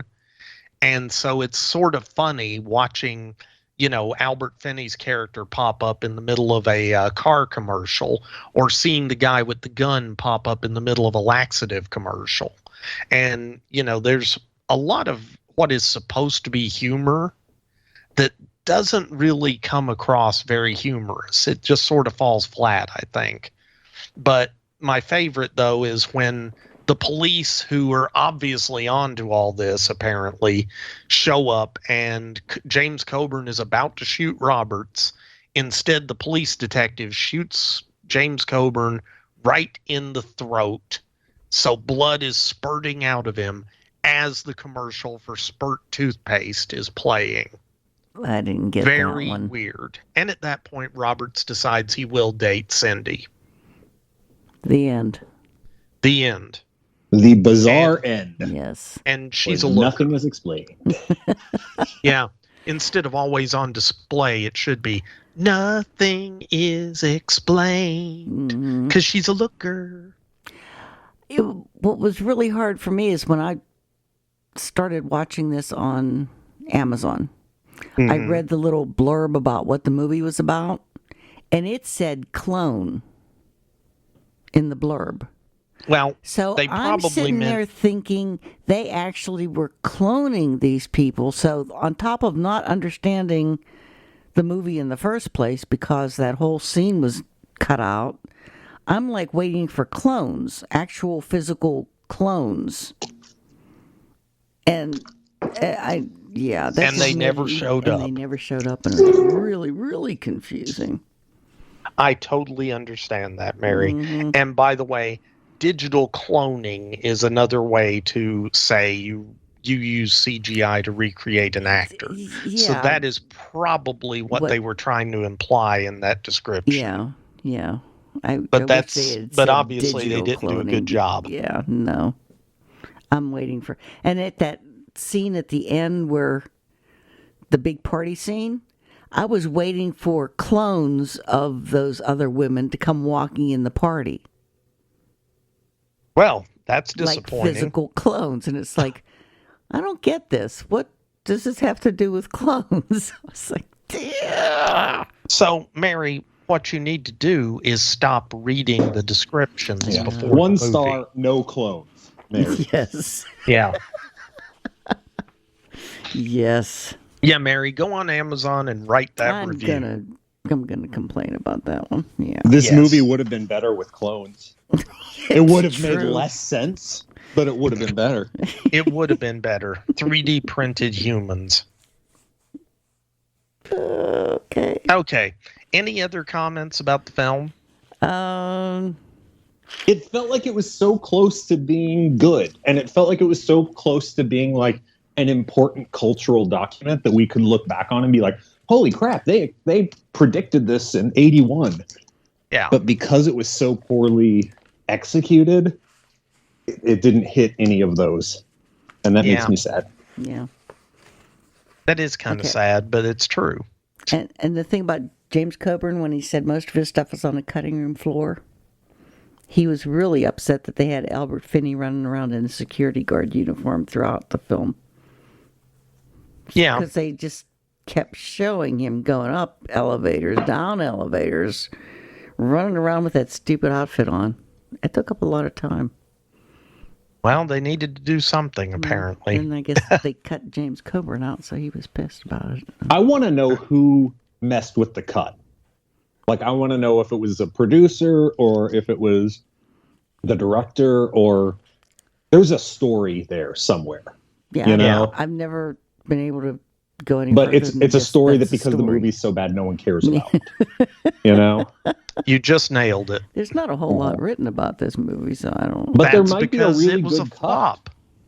You know? Hmm? I just said there might be a really good cut of this movie. Yeah. Oh, maybe they will. They're always coming up with new cuts of movies. I don't think anybody's going to come up with a good cut of this film, guys. I'm going to go ahead and call it. Okay. This movie, Michael Crichton made this movie because he was trying to do Congo. You know, the novel he did, Congo. Yeah. He was trying to get a movie made of that novel. And that's when he found out that he couldn't get gorillas for the film because they were an endangered species. So he trying to do Congo in 1981 is extremely ambitious. Yeah. Well, he did whole pre-production thing. I mean, he was really into it, and then he found out he couldn't get gorillas, so then he had to wait. And so then he had the idea that if I could only do CGI gorillas. Yeah, so then he's going to do Looker instead. The irony being, weren't the gorillas in Congo, the gray gorillas, weren't they just people in suits?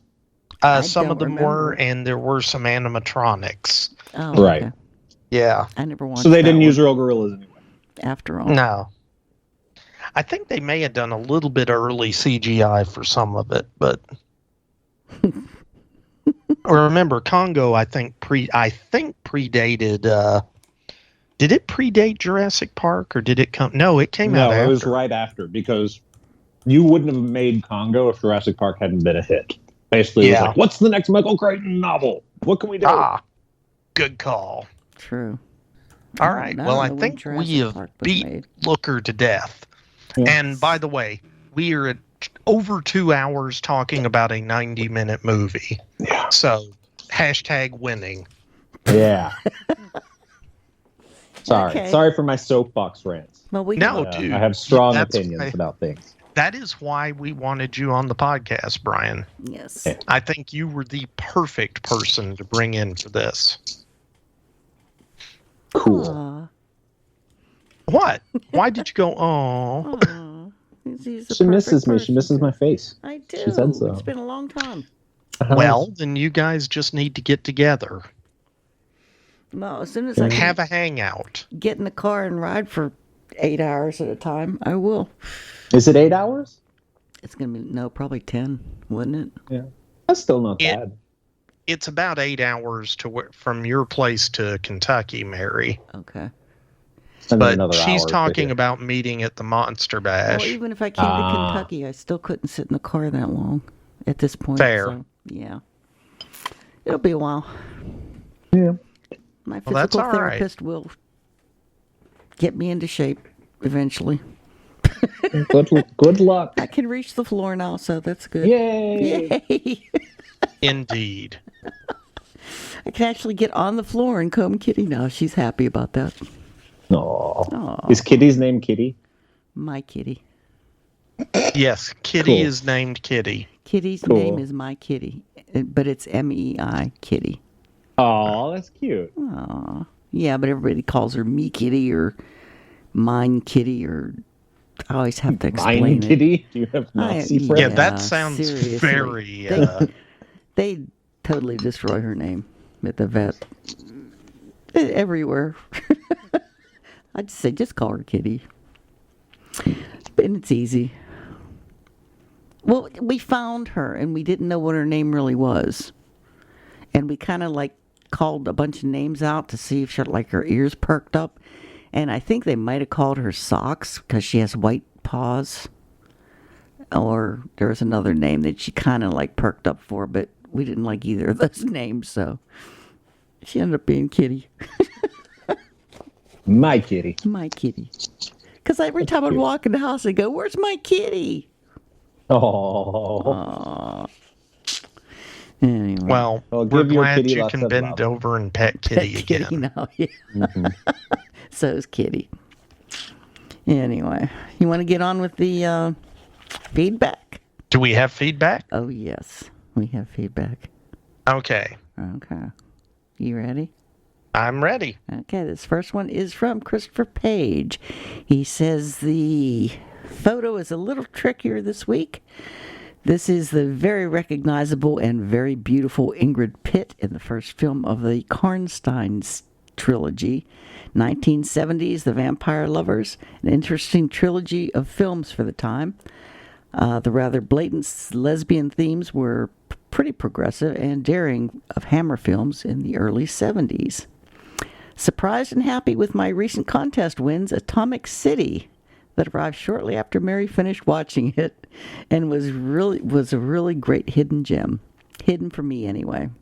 Believe me, it's hidden for everybody. I'd never heard of it before. I'd not heard of it prior to it being mentioned on the cast. It's well acted, well directed, and the overall story was really good. I imagine it was a little eye-opening for an American movie-going public to see a snapshot, albeit slightly fictionalized, into what scientists and engineers of the early atomic weapons had to go through and how they had to live. Sequestered in the middle of nowhere and followed, monitored, and treated more like prisoners in gilded cages than free Americans. Even the idea that our hero would be considered a traitor if he wasn't willing to sacrifice his loved ones. The scariest thing about the film isn't on the screen. I think Barry's scientist character likely still faced an espionage trial after the events of the film, to say nothing of, at the very least, a civil suit for his method of getting information from a suspect. So, very thankful for having the opportunity to see the film, and very thankful to whoever donated it. Patrick Kelly, I apologize for not remembering. Monster Bash may be visited only by seeing and hearing everybody else's social media posts and podcasts this year for me. So much going on in and around the Page household. I have a kid graduating high school and preparing for a trip to Ecuador and the Galapagos Islands. Yeah, I wish I could do that. Which he will be leaving for that weekend of the Monster Bash, and to top it off, the expense may prove too much after a rather expensive automobile tune-up. Hanging on to my room for as long as I can, just in case, but I'll likely have to sit this one out. Mary, you and I can chat and commiserate our bad fortunes that weekend. Hasta luego. And that's from Christopher Page. Always good to hear from Chris. Yeah. I don't think he did make it. I don't know. Oh, that's true. You didn't make it either. Exactly. When was the bash? It was in July this year. Yeah. Mid-July. Yeah, it's usually June, right? Yeah. This next one's from Mike Siduro. It says, "Hi, Mary. This week's image is from The Vampire Lovers 1970. I'm a huge Ingrid Pitt fan." Who isn't? Okay. The next one is from Marlo Brown. He said he's attaching photos of the prize package from Santitito. I felt like Ken was reading my mind, as the magazine has multiple articles on lost worlds. This is one of my favorite subgenres among B movies. One of my favorite creature feature movies as a kid was the schlocky Hammer film The Lost Continent from 1968. The DVD looks like a reimagining of the Frankenstein story, so I'm excited about that. And the cards and other little details are going to decorate my new office. And he goes on to say, B-Movie Cast is an audio sanctuary for me. Aww. I know. In a time when politics are everywhere, I can listen to a show about movies I really enjoy by people I've come to care about without right, left, up, down, whatever politics mixed in.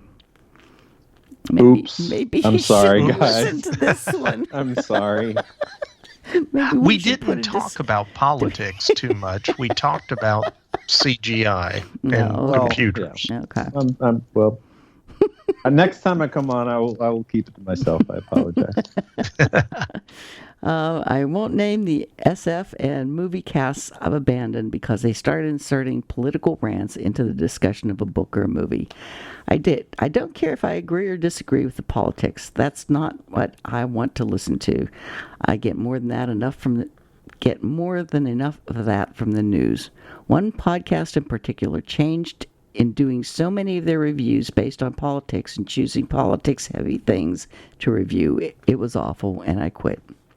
I'd much rather bask in the warm glow of Vince's legacy and listen to people who can discuss lighting, sets, acting, special or not so special effects, and all the other elements that go into great B movies. The last film I watched was the 1973 B movie The Night Strangler, written by Richard Matheson. Ooh.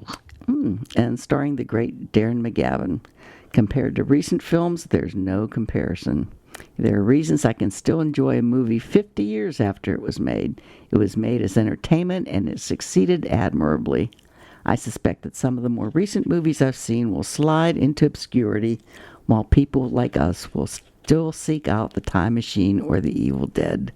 Thanks for all you do. I've become a loyal listener. Aww. And let's see. Best wishes for your surgery, Mary. I hope all goes well. I hope Kitty will feel like administering purr therapy to speed your recovery. Aww. If anyone in our house is under the weather, Sappho, which is his kitty, stays with them as much as she's allowed. As always, I look forward to every episode of the cast. It's really a happy place for me. Thanks for everything, and that's Marlo Brown. And I have to say, bye, Marlo. Yeah, bye, Marlo. And by the way, Kitty is not a lap kitty. When you're sick, she just kind of ignores you until you can give her a treat or something. That's fair. Yeah. Okay, so next one's from Karen Zolonkowitz. Vampire Lovers 1970 with the wonderful Ingrid Pitt. She escaped concentration camp and escaped East Germany. Wow. Yeah. I didn't know that. Wow. Well, thank you. Karen Zelensky out. Well, thank you, Karen. Next one's from Brian Rosenquist, who he wants something today. He says, "Hi, Mary. I want to recommend a movie for you to consider reviewing on the show. The movie is If Footmen Tire You, What Will Horses Do?" Directed by Ron Ormond. Didn't we just do Ron Ormond movie? Oh, yeah. Mace of Lost Women. Yeah. Yeah.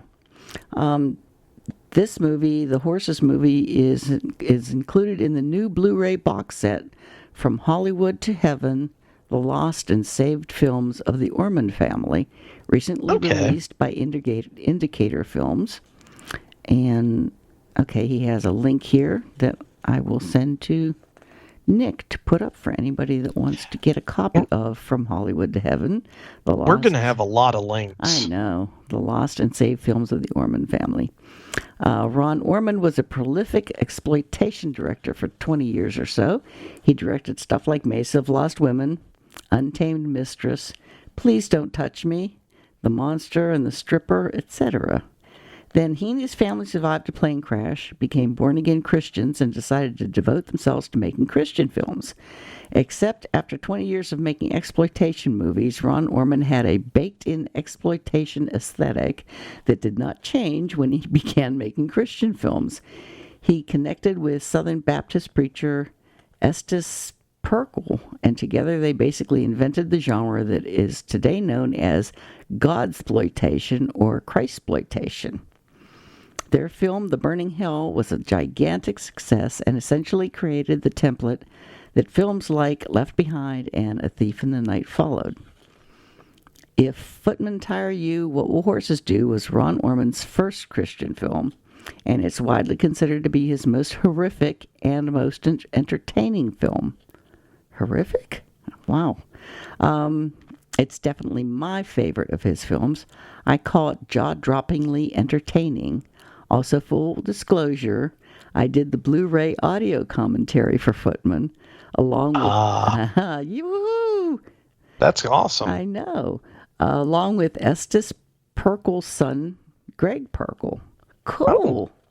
I also scanned the film elements for 2 other films that are included in the box set. Wow. Congratulations. A little bit of a plug, admittedly, but Footman is basically B-movie cast material, and I think you guys will really enjoy it. Also, I believe if you go back through your email records, maybe 10, 12 years ago, I wrote to you and Vince recommending you watch Footman.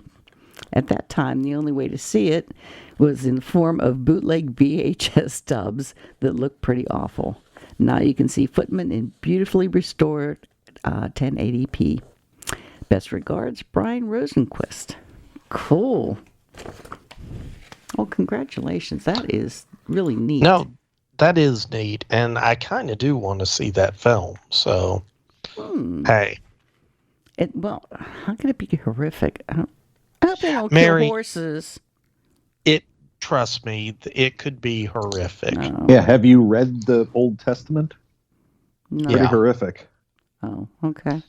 Yeah, Ooh. The New Testament, when you get to the book of Revelations, is pretty hardcore, too. Ooh, okay. Okay, here is an MP3 from Marlo Brown from the haunted borderlands of South Texas. Hello, Mary, Nick, Juan. It's Marlo calling from beautiful San Antonio on the banks of the San Antonio River today. I wanted to talk a little bit about the Mesa of Lost Women episode, number 512. Good episode.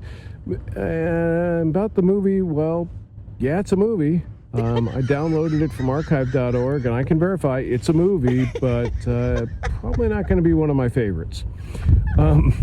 Episode 5, but it was a good episode. Episode 511, The Narrow Margin. That sounds like a very good movie. I have not seen it yet. Ken Santitito was a really great guest, and I was very impressed with his knowledge of noir films and everything that he contributed to the episode. It was really great. It got me thinking about another 50s noir film, a little noir western from the late 50s called The Trap with Richard Widmark, Lee J. Cobb, Lorne Greene, and a few years before, Gilligan's Island, the lovely Tina Louise. Really a neat little movie.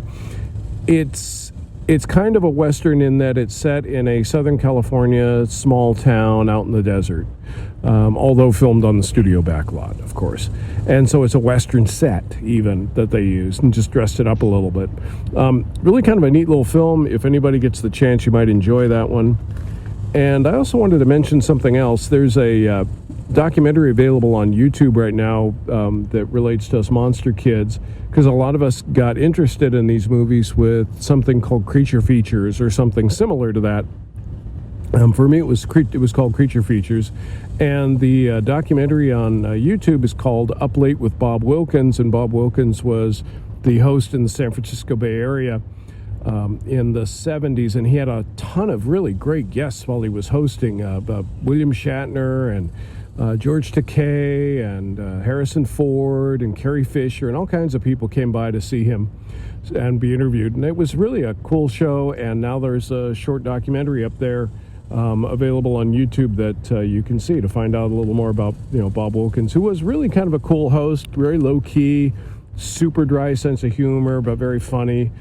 He's funnier now than he was when I was a kid. I've noticed that. Anyway, he was succeeded at the end of the 70s by a guy named John Stanley, and now they've revived Creature Features in that part of the world with a guy who's calling himself Vincent Von Dahl, with his co-hosts Tangela and Mr. Livingston. And the shtick is it's a retired rock and roller who purchased a haunted mansion on the California coast and is now hosting a Creature Features show. That's also kind of fun. I've seen a few of their episodes, and they're not bad, and they're up on YouTube, so it might be enjoyable for some of the fans of the show here, fans of the cast, to take a look at also. Cool. Anyway, I've rattled on way longer than I probably should have, so I'm going to let this go. So it's Marlo signing off from the beautiful and now hot haunted borderlands of South Texas. Bye, Mary. Bye, Marlo. Wow, it's good hearing from Marlo there, too. I know. Except it sounded like he was outside in a very windy area. Probably. San Antonio. Yeah. Okay, this next one is from Fred Haas. It says the photo was Ingrid Pitt from the movie Vampire Lovers. Thanks for all you guys do. Love the show. Well, thank you. And this last one is from Sam Haig. Says, I just heard about this movie. It's called Werewolves Within. I just heard about it recently. It seems to have the B-movie vibe, starring Lily from AT&T commercial fame. Who's Lily from AT&T commercials? You have to watch the AT&T commercials to get it. I guess I shouldn't. I fast forward through commercials. There you go, Mary. It's probably why I don't know. I have been enjoying your podcast for about 15 podcasts or so, and think you might enjoy this one based off a video game. I'd love to hear your thoughts. So, have you heard of this movie called Werewolves Within? I have heard of it, but I don't think I've seen it. Is it new? Wait a minute. You have seen it, It is and it's new, very and good. I have seen it. It's relatively new. It came out during the pandemic. Oh, okay. And it is based on, I don't know if it's a video game. I know it was based on a game, but I'd never played it. Ah, okay. Well, it might make more sense than if you had played the game. Yeah, it was a 2021 film. Oh, okay. Cool. Well, thank you, Sam. And that's the end of the feedback. So that's the end of the podcast. All right. Well, that's good because I have to get up really early in the morning, so I need to go. But thank you, Brian, for being on with us again. I'm sorry I went on my political rant. It's going to make everyone mad. It wasn't a political rant. It was a rant about the dangers of AI improperly used. Yeah. Yes, that's what it. Yeah. Yeah, that's what it was. Okay. It was. Sure. Yeah. But anyway. So cool. Yeah, we'll just tell Marlo to skip this one. Sorry, Marlo. I hope we can still be friends. Oh, me too. Hey, all right. Well, listen. Thank you guys very much, Yes, Mary, thank and you. and I started to call you Juan there, Oh. Brian, because you know Yeah, I'm not used to Juan. thanking Juan, I Mary, feel and sad not every Juan. time they're like, "Hi, Mary, Nick, and Juan," and I'm like, "I'm not Juan." Very sad. You are Brian. All right. Thanks, Good thanks, night, Mary. guys. I got confused. Night, guys. Good night. Bye. Bye. Bye. Adios, Mafia. Well, they've gone. For good, John? No, just for now. It wasn't the right time for us to meet. But there'll be other nights, other stars for us to watch. They'll be back.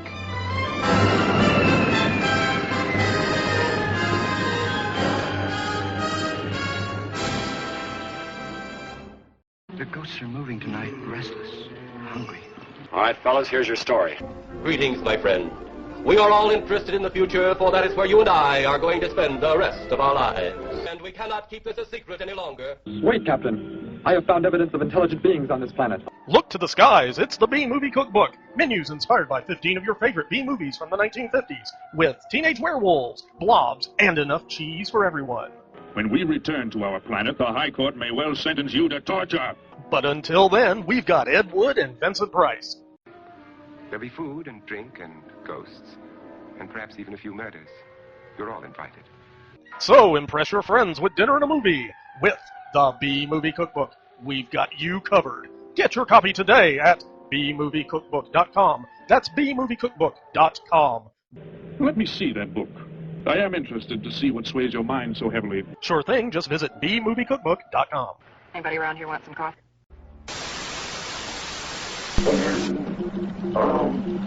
Transmission.